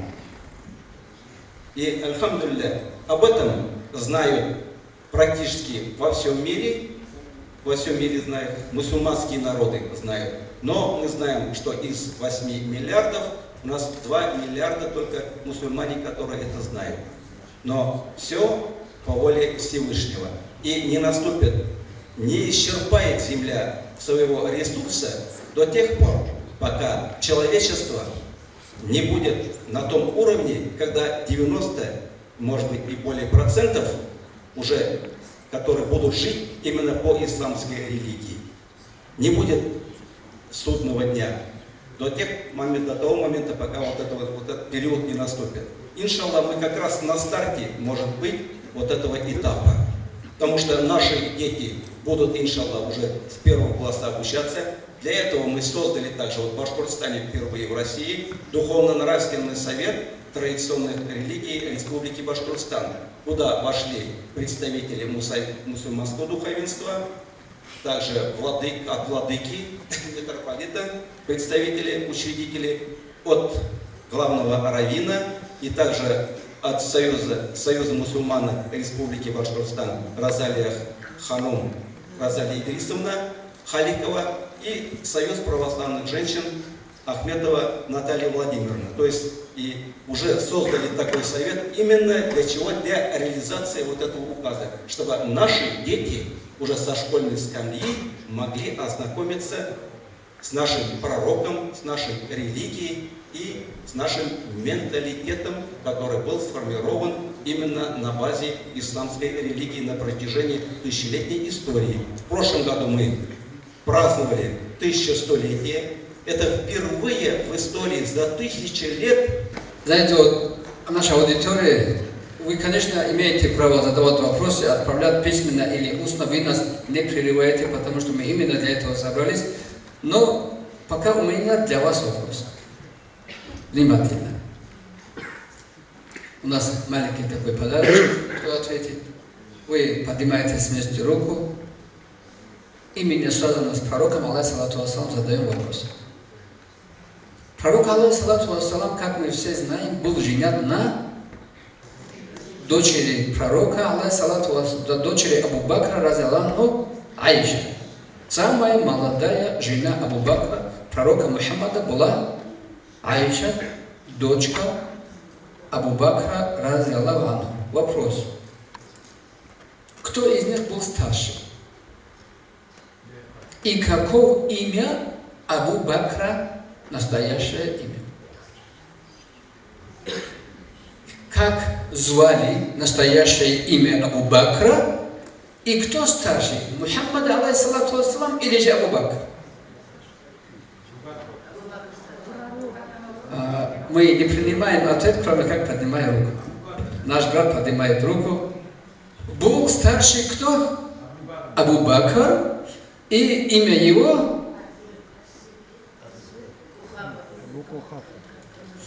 Все согласны, что Абу Бакр старший пророка Мухаммада, алейхиссалату вассалам.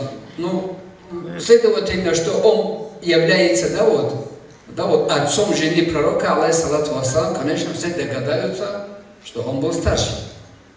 И как звали Абу Бакра? Все согласны с этим ответом? Хотя я не могу соглашаться с этим ответом. Хотелось бы, но не могу. Но за храбрость, за отвагу нашему брату мы все-таки подарок даем. Попытка, надо расширить попытку. Как вас зовут? Очень приятно. Знаете, Абу Бакр, младший пророк, алейхиссалату вассалам, на 2 года. Мухаммад старше него на 2 года. Когда пророк из жизни ушел, Аише сколько лет было? 18 лет. А все-таки как звали пророк Абу Бакра, разиаллаху? Как? А почему до сих пор молчали? Пророк Абу Бакра звали Абдуллах. Но мы его Абу Бакром называем, Сиддиком называем, но его имя в действительности Абдуллах. Аллах здоров. Знаете, а теперь мы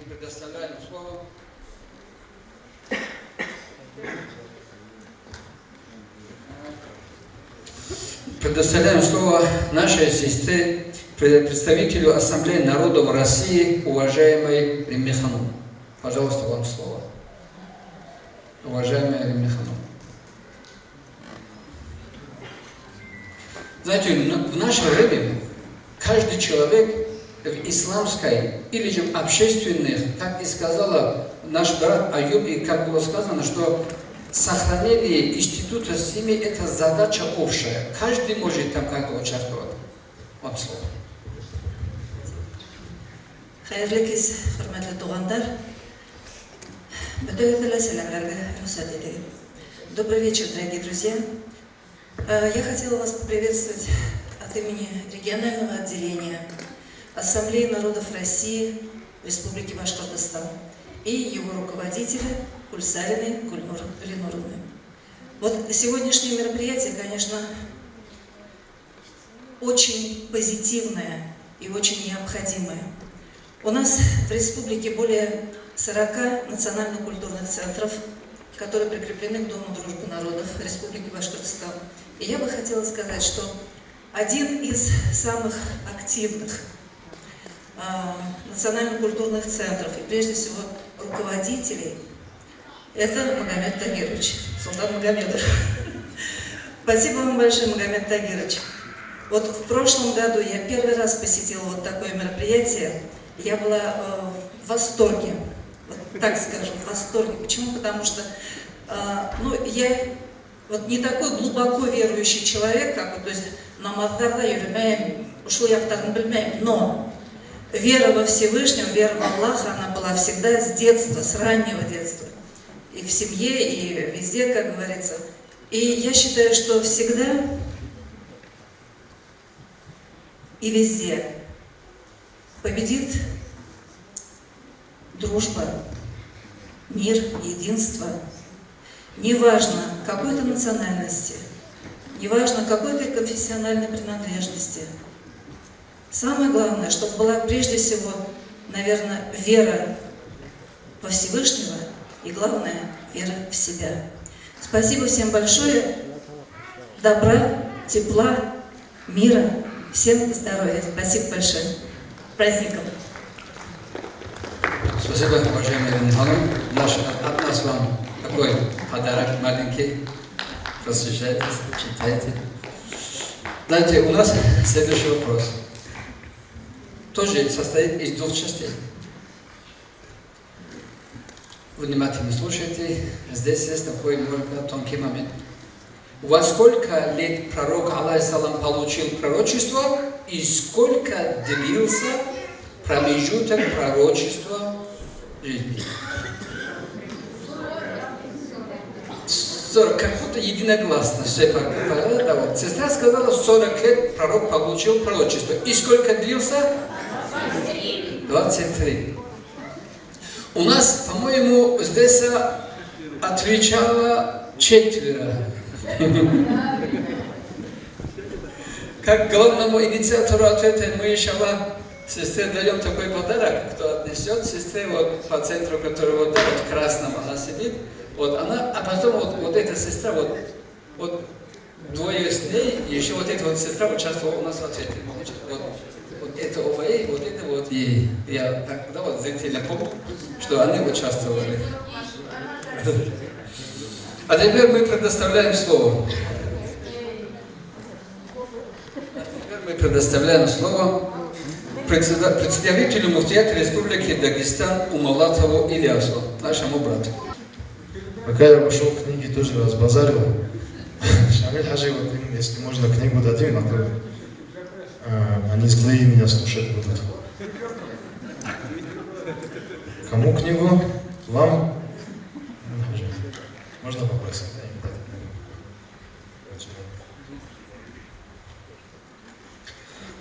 بسم الله الرحمن الرحيم الحمد لله رب العالمين الصلاة والسلام على سيدنا محمد وعلى آله وأصحابه أجمعين.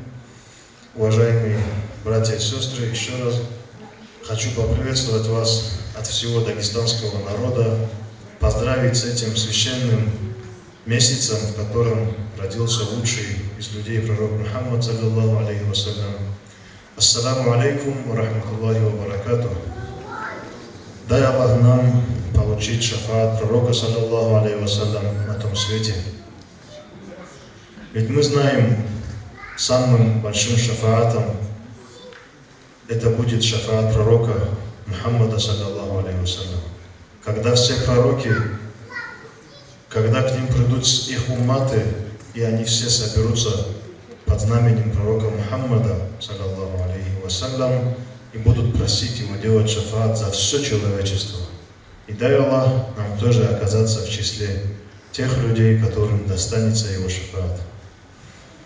Однажды, после того, как покинул этот мир пророк, саллаллаху алейхи вассалям, Абу Хурайра, радиаллаху анху, пришел на рынок, увидел, как там люди торгуют, и сказал им: «О люди, вы торгуете здесь в то время, когда раздают наследство пророка, саллаллаху алейхи вассалям.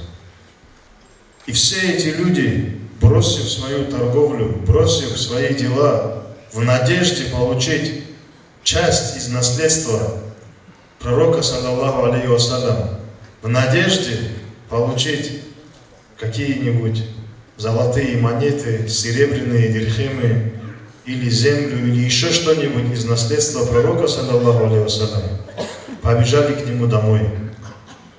А мы знаем, дом пророка, саллаллаху алейхи вассалям, был прямо рядом с мечетью. И когда они пришли, увидели, что там ничего не раздает никто, вернулись обратно, удивленные, что Абу Хурайра, наиближайший сподвижник пророка, саллаллаху алейхи вассалям, передатчик большинства хадисов пророка, саллаллаху алейхи вассалям, который никогда не лжет, удивились, что не обнаружили правды в его словах, вернувшись, говорят: «О, Абу Хурайра, неужели ты соврал?» Он сказал им: «А что вы там увидели?» «Мы увидели людей, которые совершали намаз, увидели людей, которые читали Коран, обучались ему и обучали других, обсуждали дозволенное и запретное, то есть халал и харам. Только это увидели. И тогда Абу Хурайра сказал: «Вайхакум, горе вам, ведь это и есть истинное наследство пророка, саллаллаху алейхи вассалям». То есть религия, Коран, молитвы — это и есть наследство посланника Аллаха, саллаллаху алейхи вассалям. И все, кто сегодня пришел сюда, слушал алимов, ученых, получили свою частичку из наследства пророка, саллаллаху алейхи вассалям. Ведь посланник Аллаха в своем хадисе сказал: «Инналь уляма аварататуль амбия». Поистине ученые и есть наследники пророков. Пророки ведь в наследство не оставляли земли, не оставляли золото, а оставляли знания, наставления. Для этого ученые и богословы из далеких краев приехали к нам, чтобы поделиться с нами частью наследства пророка, саллаллаху алейхи вассалям, за что мы их благодарим. За что выражаю им благодарность от всех присутствующих, от всех тех, кто проживает в Башкирии и Уфе, независимо от национальности. Баракаллах вам, что вы приехали, поделились с нами той частичкой, которую вы сами получили в наследство пророка, саллаллаху алейхи вассалям.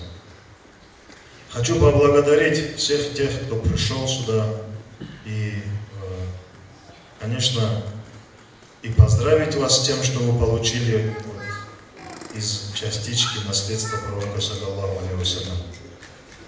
И, конечно же, нашего, что-то не вижу его, председателя культурного центра, который тоже способствовал проведению этого мероприятия. Всех остальных наших братьев, земляков, которые помогли нам в совершении данного мероприятия. Муфтиев, хазратов, которые пришли к нам. Очень многие сегодня пришли.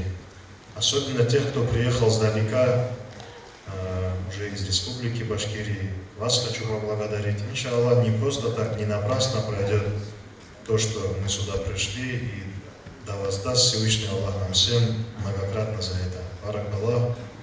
Ассаламу алейкум ва рахматуллах.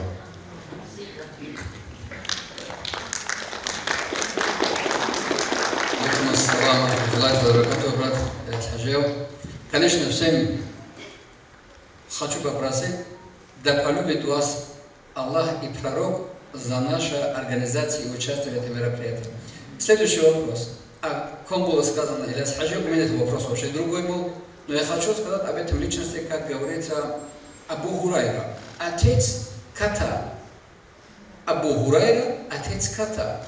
Пророк алейхиссалам дал ему это прозвище, что его и радовало. А те прозвища, кличка, которая не радует человека, нельзя говорить человеку. То, что его обижает. Но его это сами, да, вот, прозвище радовало. Настоящее имя Абу Хурайры, каково оно? Руку поднимите, пожалуйста. Как звали Абу Хурайра? Настоящее имя Абу Хурайра. Вот сестра. Как? Абдур-Рахман. Маша Аллах. Сестра знает, как зовут нашего сподвижника Абдур-Рахмана. Абдур-Рахман — это Абу Хурайра. Это вы? Сестра. Вот. Мальчик, подай, пожалуйста.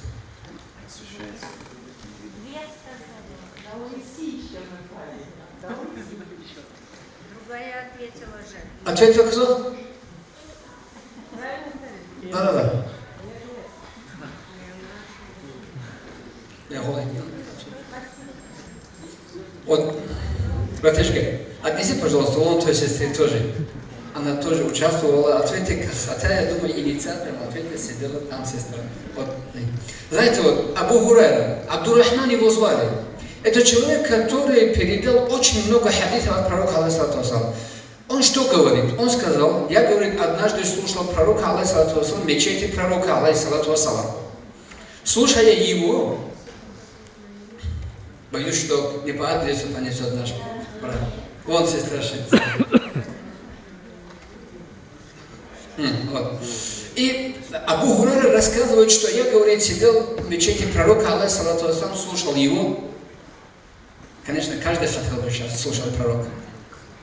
Честно, как вы думаете, если сейчас нам с вами скажут, вот готовы вы, да, вот, уйти во время пророка, алейхиссалам, послушать его минут 5 и уйти из этой жизни?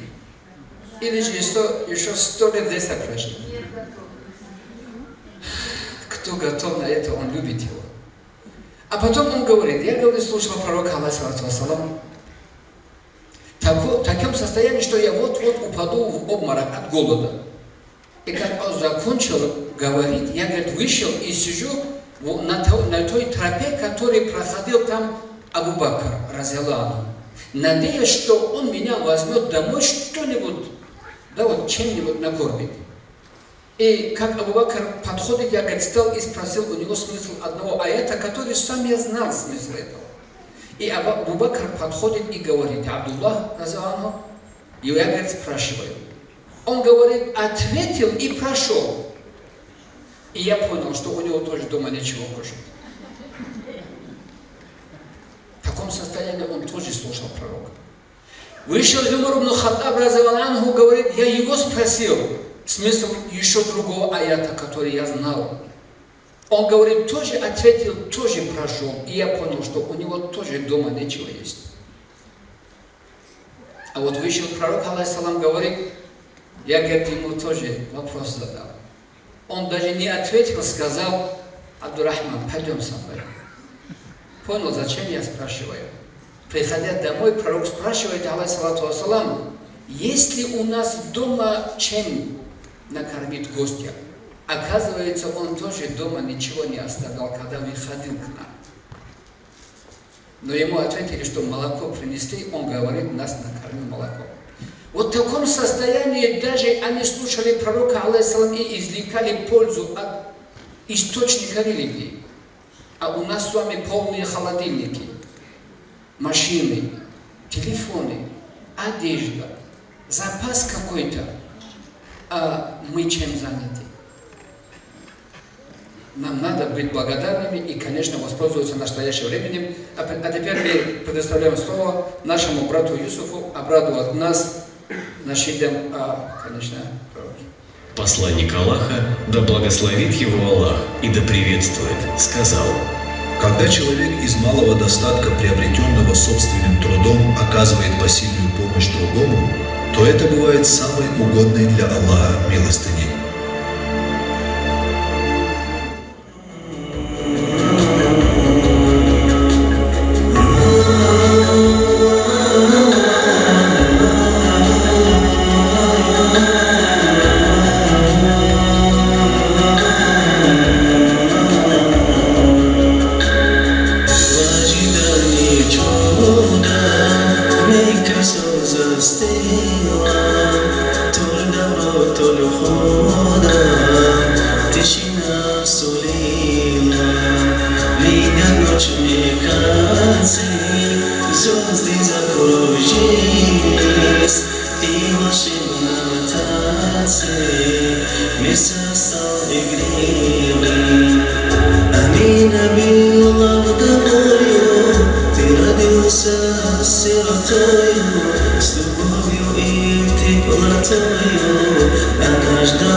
صلوا على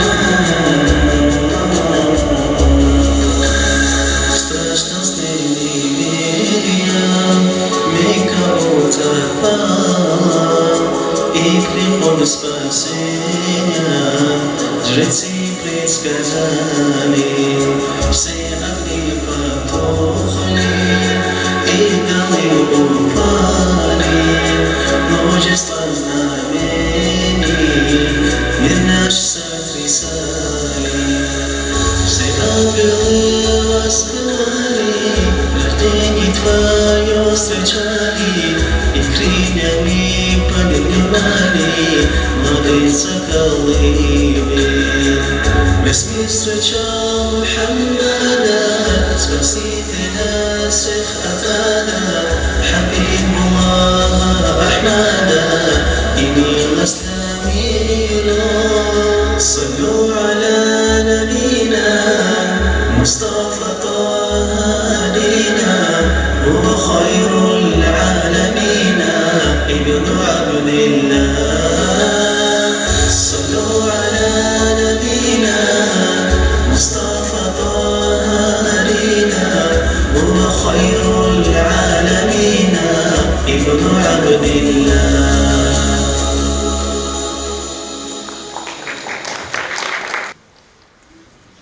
Однажды Умар Асхаб Разану жалуется пророку, алейхиссалам, говорит: никогда со мной первым разговором ни салам не начинает Абу Бакр, радиаллаху. Пророку рассказывает. И он чувствует какой-то подавленность, почему он, если уважает, то первым не начинает разговор. Или салам.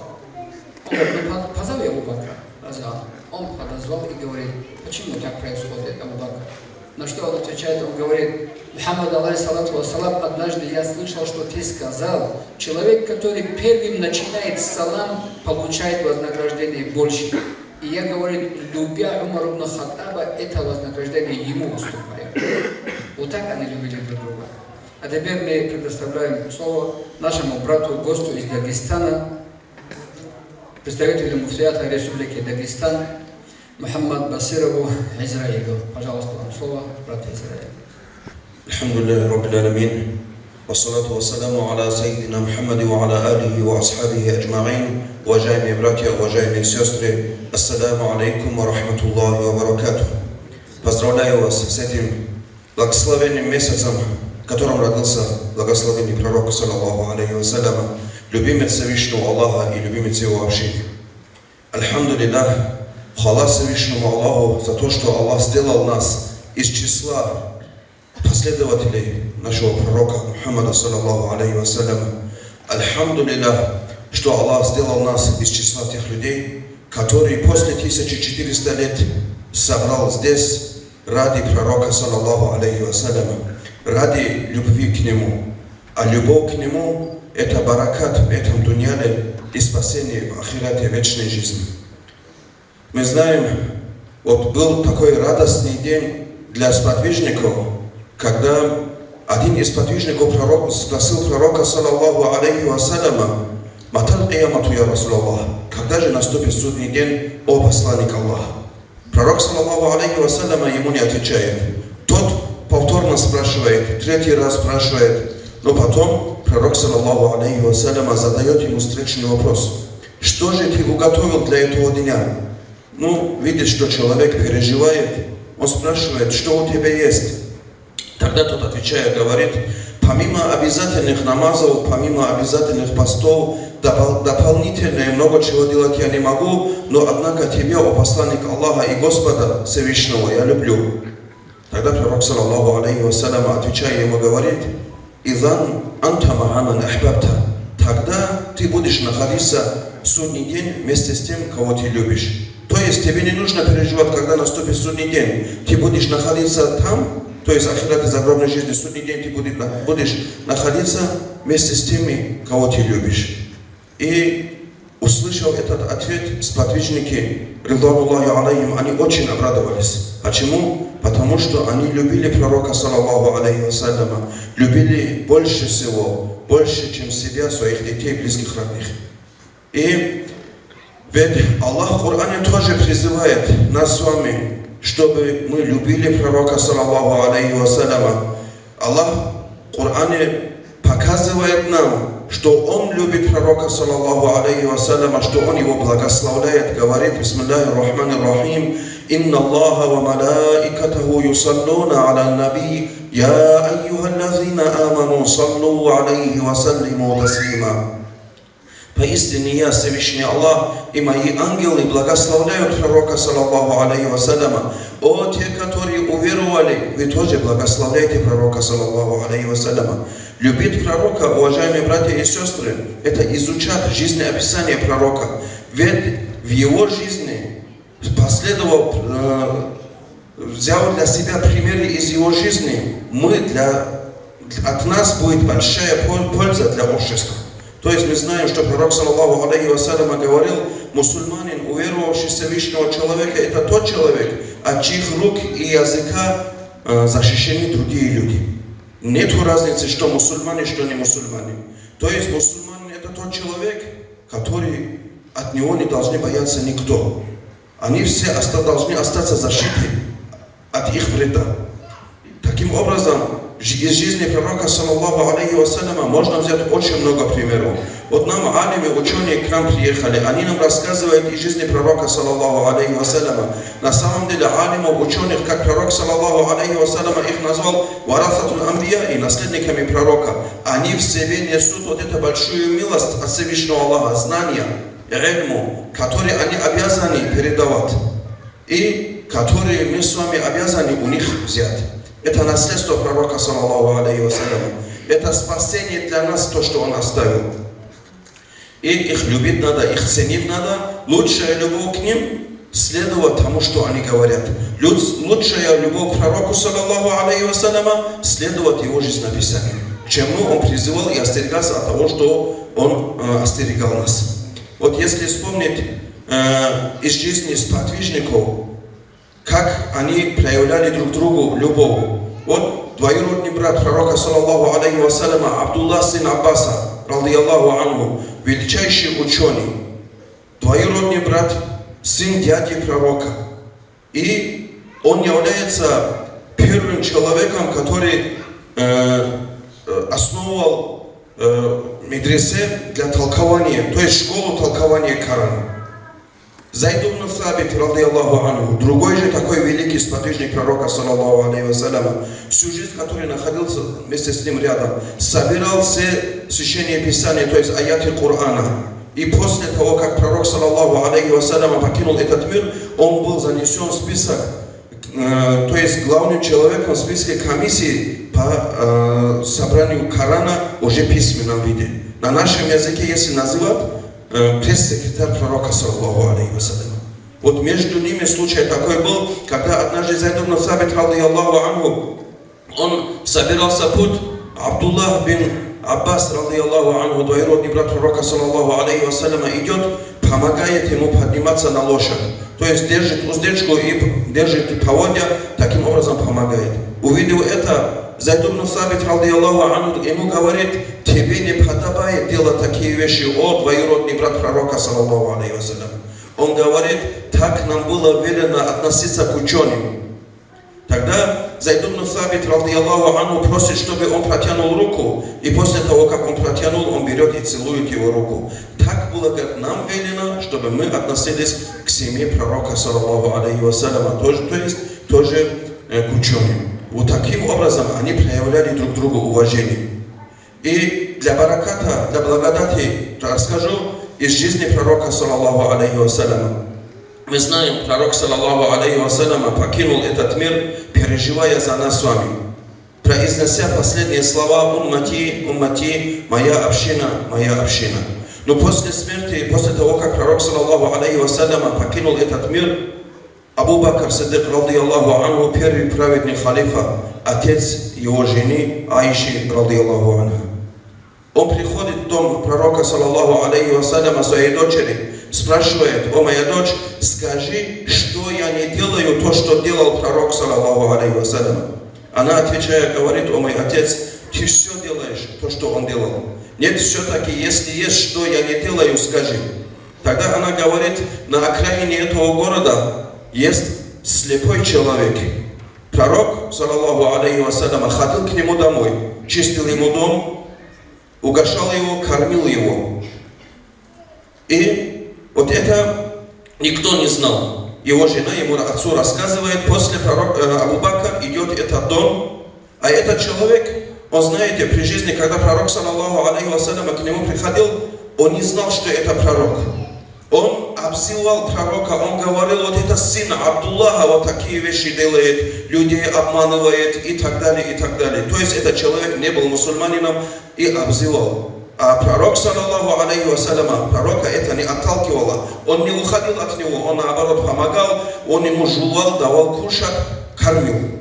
И после того, как пришел Абу Бакр, после того, как покинул этот мир, пророк, саллаллаху алейхи вассалям, в этот дом, начал делать то же самое, что делал пророк, саллаллаху алейхи вассалям, начал кормить этого человека. Он говорит, это не тот, кто приходил раньше. И Абу Бакр Сиддик, радийаллаху анху, он чуть задумался и говорит, тот, кто приходил раньше, больше не придет, он покинул этот мир. Он был Мухаммадом, сыном Абдуллаха. И это слепой человек, который понял, что каждый день к нему приходил, каждый раз к нему приходил пророк, о котором он обзывался плохо, что это был пророк, он на этом месте читает слова шахада, делает таубу, принимает ислам. То есть, после того, как покинул мир пророк, саллаллаху алейхи вассалям, его действия служили для того, чтобы приводить людей в ислам и таким образом защищать их сохранять. Как это не перестает уже более 1400 лет. Альхамдулилля, сегодняшнее наше мероприятие, нас сегодня здесь очень мало. Это очень обидно. Но как бы ни было, то, что сегодня, что мы собрались, причиной стал ведь пророк, саллаллаху алейхи вассалям. Причиной стала любовь к пророку, саллаллаху алейхи вассалям. Ради меня, ради кого-то, ради того, что кто-то идет сюда, никто не пришел. В свое время никто не оставил, свою работу никто не оставил. Каждый сюда пришел ради пророка, саллаллаху алейхи вассалям. И следуя тому хадису пророка, саллаллаху алейхи вассалям, аль-мар'у ма'a ман ахабба, каждый человек будет находиться в судный день вместе с тем человеком, который он полюбил в этом дуняле, в этом мире. Пускай так и будет. Да сделает Аллаху Та'аля наша любовь к пророку искренним. А для этого нам нужно больше изучать, больше знать пророка, саллаллаху алейхи вассалям. И да сделает Аллах так, чтобы в судный день Аллах воскресил нас вместе с пророком, саллаллаху алейхи вассалям. Да примет наш сегодняшний маджлис. Ассаламу алейкум ва рахматуллахи ва баракатух. Алейкум салам ва рахматуллахи ва баракатух. Израиль. Вот замечаете, да, вот жизнь пророка, алейхиссалату вассалам. Упрекавший его, он кормит. Отвернувшийся от них, он за ними идет. Самому, да вот, можно сказать, человек, который начинал до пророка, алейхиссалату вассалам, Абу Лахаба, он домой идет 70 раз домой стучится, не считая то, что было на улице. Знаете, то, что делается ради Аллаха, из-за людей не оставляют. Если ты изучаешь религию ради одного другого человека, не оставляют. То, что делается ради Аллаха, из-за создания не оставляют. Обратите внимание, когда пророку, алейхиссалату вассалам, неверующие Мекки отправляют его дядю и говорит, если ему жена знатная нужна, поженим его. Если ему нужен главенство Мекки, тоже ему уступим. Если ему имущество нужно, соберем, тоже отдадим, так пускай перестает. Он сказал, если даже они придут луной в одни руки, солнцем в другую, не оставлю. Я не по своей воле это делаю. Я это по велению Аллаха делаю. А из-за людей это я не оставлю то, что ради Аллаха делается. Наша религия – это закрытие аврата, соблюдение поста, совершение намаза, послушание мужу, соблюдение прав жены, уважение к женщине – это все делается по велению Аллаха. Из-за характера человека его не бросают. Ты тоже так сказала, и я так сказал. Так не бывает. Ты должен вести себя так, как Аллах тебе сказал, как бы твоя жена себя не вела. Сестра, ты должна вести себя так, как тебе Аллах сказал. несмотря на характер мужа. Разве может человек поменять учителя пророка, алейхиссалату вассалам, из-за поведения другого человека? Считаю, что это взаимностью. Ты так сказала, и я сказал. Но ты же оставляешь своего маяка пророка в это время, алейхиссалату вассалам. Да поможет нам в любом обстоятельстве оставаться таковыми, похожими, как на какой-то процент на пророка, алейхиссалату вассалам. Всевышний Аллах поможет. А теперь мы предоставляем слово нашему брату, депутату Госсобрания Республики Башкирии Хакимову Закир Аксяновичу.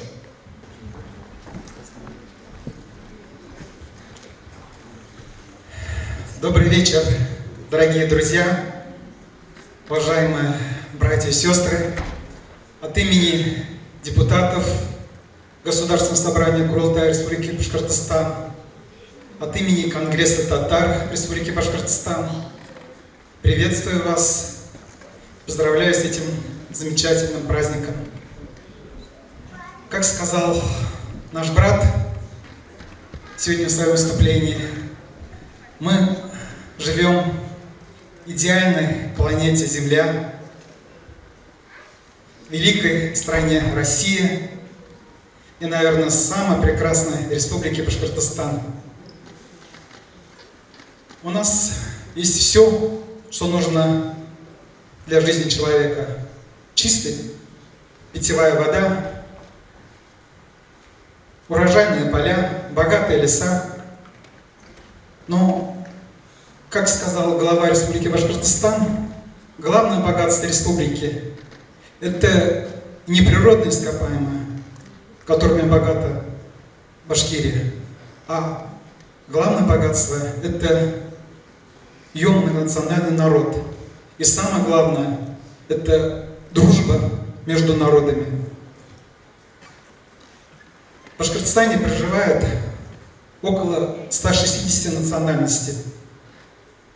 Мы все живем в мире согласия, ходим друг к другу в гости, знакомимся с богатыми национальными культурами, традициями, обычаями, угощаем друг друга национальными блюдами, то есть живем как одна большая дружная семья.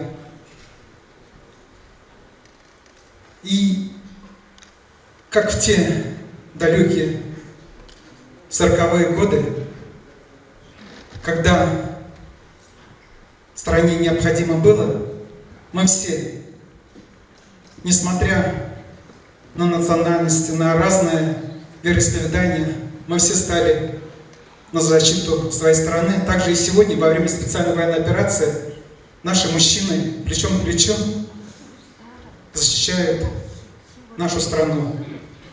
Ведь главное, наше богатство, это действительно, это ее многонациональный народ. И наша сила именно в единстве. Я поздравляю всех присутствующих с этим замечательным праздником. Хочу поблагодарить всех организаторов этого мероприятия, всех участников. Желать всем здоровья, долгих лет счастливой жизни, чтобы мы всегда жили также в единстве, дружбе. Брига болит, бредем болит. Адрелет Слав. Рахмет.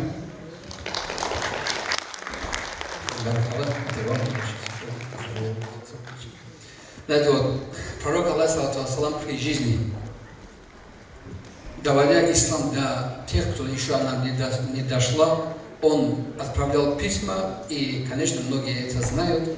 А теперь мы предоставляем слово говорить о газете «Ассалам» профессору Уфимского университета, доктору философских наук Вильдамовой Гузель Булатовне. Пожалуйста, вам слово, сестра. أعوذ بالله من الشيطان الرجيم بسم الله الرحمن الرحيم السلام عليكم ورحمة الله وبركاته hurmatli qardaşlar. Ассалам газетаһы турында әйтер алдынан кыска гына бер ничә хикаят әйтеп киткем килә. Ул да була тәүбә турында. бер зур галим яшәгән. Һәм ул бер мусулман калаһына, имам Абу Ханифа, мусулман калаһына килеп, бер мәдрәсәгә йокларга урын һораган. Бұл мәдрәсәлә йокларга ярамай, дип уны хаксы елкәһенән тотып куып сыгарган. Һәм бұл куып сыгарган галимде ул танымаган. Икмәк пешерүче егет: "Агай, әйдә кер. Мин таң алдынан икмәк пешерәм. Һин йокларһың, ял итерһең", дигән. Икмәк пешергән вакытында ул "Астагфируллах, астагфируллах, астагфируллах" дип зикр әйтә, дугаһын әйтә, камырын баскан. Бұл галим карап ятканда: "Кустым, һәрбер икмәгеңде тәүбә әйтеп, зикр әйтеп икмәк басаһың. Дугаларың кабул буламы, кустым?" дип сораган. "Әйе, агай, дугаларым кабул була. Бер кабул булмаган дугам да калмады. Бер генә дугам кабул булмады. Ул да булса, минем менән замандаш бөек галим имам Абу Ханифа бар дип әйтәләр. Шуны гына күргәнем юк. Имам Ахмад, шуны гына күргәнем юк" дип әйтә. Шуннан бұл галим елмайып ебәрә: "Һинең ул дугаңда кабул булды, кустым. Һинең дугаңның көсе мине елкәмдән тотып урамга һөреп чыгарды" дигән. Менә ни тикле безнең тәүбәләребезнең көсе, дугаларыбызның көсе югары. Гомумән, белем дөньясында ике төрле гыйлем бар. Беренче гыйлем безгә дөньялыкта, дөньяви ниндидә булса профессиягә ия булырга ярдәм итте ниһә. Икенче төрле гыйлем ул дини гыйлемдә захир һәм батин дип бүленә. Икенче төрле гыйлем ул да булса йөрәкне тазарту гыйлеме. Ул гыйлемде Мөхәммәд галәйһиссәлам үзенең укучыларына йөрәктән йөрәккә бирелгән гыйлем ул өйрәтеп калдырган. Үзенең кустыһы һәм кияүе Гали радиллаһу анһуга һәм Абу Бакрга. Һәм шул йөрәктән йөрәккә сыккан гыйлем бүгенге көндә лә безгә килеп җиткән. Ул да булса: "Астагфируллаһ аллази ла илаһа илля хувал хаййул кайюм ва атубу илейһи" дигән формула. Әгәр дә мәгәр бер генә тапкыр тәүбә дип әйтү ул безнең бер генә тәүбә булса, бұл формула безнең 60 мең тәүбәбезне кабул итә. Әле бына ошында залга ингән вакытта кемдәргә кагып итте, без ошо формуланы таратып сыккайнык. Бында утырган апайдар, агайдар арасында ошо формуланы белгән кешеләр күмәк. Әйдәгез әле бергәләшеп ошо тәүбә формуласын, йөрәгебезне тазарту формуласын укыйк бергәләшеп. Әйдәгез. Астагфируллаһ аллази ла илаһа илля хувал хаййул кайюм ва атубу илейхи. Астагфируллаһ аллази ла илаһа илля хувал хаййул кайюм ва атубу илейхи. Кыскырып укыйбыз. Үзебезнең кулагыбыз үзебезне ишеттерде әйтеп укыйбыз. Астагфируллаһ аллази ла илаһа илля хувал хаййул кайюм ва атубу илейхи. Бұл формула ябай гына формула түгел. Бұл формула йөрәкте тазарту формулаһы. Студентлар менән эшләгәндә мин үземә шундый һорау биргәнем бар. Ни өчен кеше дөнья югары белеме булһа ла, әдәп, әхлак турында белеме булһа ла, ул каты бәгырьле, кырыс күңелле булып кала? Ниндәй белем кеше алырга тиеш һуң? Уның йөрәге йомшарган өчен. Ниндәй белем кеше алырга тиеш һуң? Уның илай тәүбәләр кылган өчен. Бак дигән, менә ошо йөрәкте тазарту гыйлеме, йөрәктән йөрәккә бирелгән гыйлемде, ошо Аллаһты танып белү нуры булган кешеләрдән өйрәнеп һәм шул формуланы иртәлек исле йөҙәр тапкыр, хәтта мөмкин булһа 700 тапкыр тазартып, укып, йөрәкте тазартып була икән. Тагы ла бер тәүбә турында бер зур булмаган хикәят. Бер кеше иртәнсәк адан әйтергә китеп бара икән. Яңгырлы көн, былтайып йыгыла, кейеме бысырай. Кайта ла кейемен алмаштыра ла, яңынан китә мәскә. Икенче тапкыр китеп утырганында ла тагы ла байып йыгыла, тагы ла кейеме бысырай, кейемен алмаштырырга тагы ла инеп китә. Өченче тапкырына сыкканда зонтик тотып, фонарик тотып эргәһендә бер әдәм тора икән. Рәхмәт кустым, дип булар икеләшеп мәскә тикле килеп җитәләр. Мәскә килеп җиткәс, был кеше инмәй. Әйдә, кустым, бергәләшеп килеп индек бит, әйдә бергәләшеп намаз укыйк. Юк, кустым, укымайбыз. Мин бит шайтан ди. Ни өчен укымайбыз? Чөнки һин ни өчен миңа ярдәм иттең? Беренче тапкыр һин кулап егылганда, Аллаһ Тәгалә һин ягынып яңынан сыккас, һинең бүтән булган гынахтарыңны юйды. Икенче тапкыр һин киемдәреңне алмаштырып сыккас, һинең бүтән булган тукымыңның гынахтарын юйды. Өченче тапкырда әгәр тайып егылып тагыла сыктың һәм һинең бүтән булган авылыңның, бүтән булган һин яшәгән каланың гынахтарын юйып куймаһын дип, шуңа миңа ярдәм итәргә дип килдем дип. Менә тәүбәнең көсөн инде. Ихтибарыгыз өчен рәхмәт.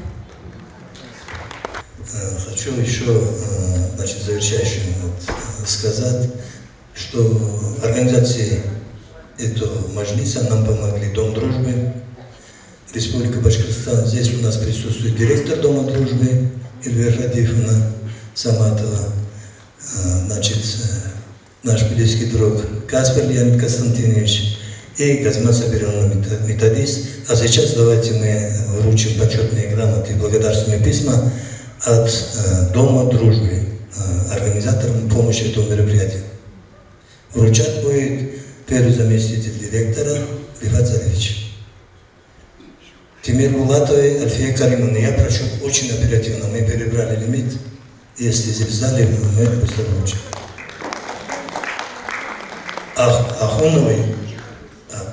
Ахуновой Эльвире Маратовне.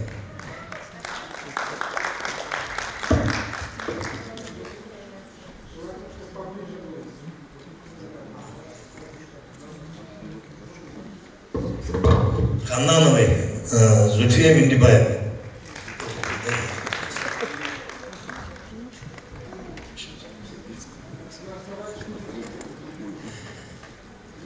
Гимбатову Магомед Расулу Гайдаровичу. Магомед Расул.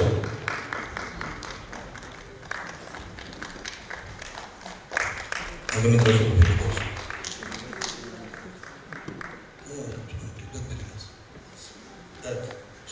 Алию Шамилю Магомед Саидовичу. Ему передадут, его нет здесь. Спасибо.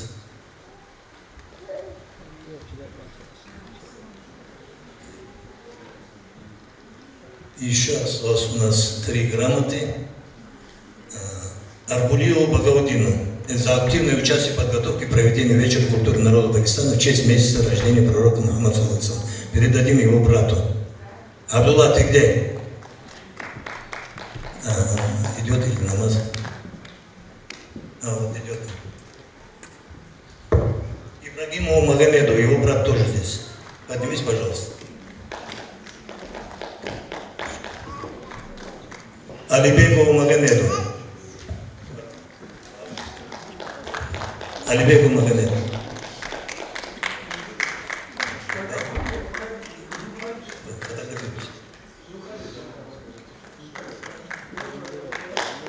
А где Алибеков у нас?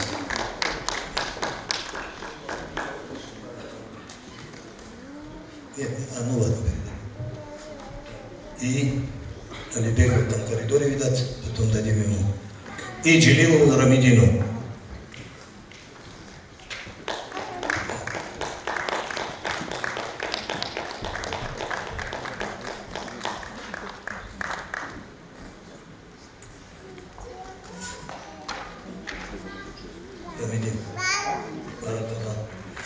И завершая это мероприятие, мы попросим нашего брата Ильяса Хазрата сделать дуа. Алхамдулиллахи раббил аламин. Аллахумма салли аля сайидина Мухаммадин ва аля али сайидина Мухаммадин ва саллим. Аллахумма ахдина фиман хадайт ва афина фиман афайт ва таваллана фиман таваллайт ва барик лана фима a'тайт ва гхина би рахматика шарра ма qadayt fa innaka taqdi wa la yuqda alayka innahu la yadhillu man walayta wa la yu'izzu man adayta tabarakta rabbana wa ta'alayta falakal hamdu ala ma qadayt. Nastaghfiruka Allahumma wa natubu ilayk. اللهم كف عنا شر من يريد بنا سوءا فإنك أشد بأسا وأشد تنكيلا. اللهم إنا نعوذ بك من المكر والاستدراج من حيث لا نشعر في ساعة من ليل أو نهار برحمتك يا أرحم الراحمين. اللهم انصر من نصر الدين. اللهم أيد الإسلام والمسلمين. اللهم احفظ بلاد المسلمين من جميع المصائب والآفات والبليات برحمتك يا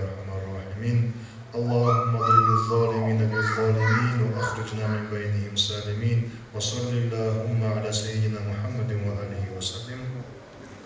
Иншаллах, напоследок мы попросим нашего Юсуфа, брата, чтобы он исполнил нашид в честь жены пророка, саллаллаху алейхи вассалям, Аиши.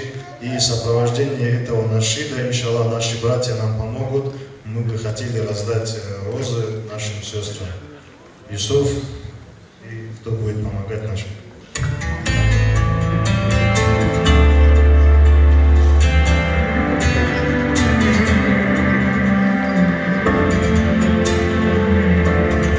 كل النساء تود أن تكون مثلك يا عائشة بنت أبي بكر حبيب رسول الله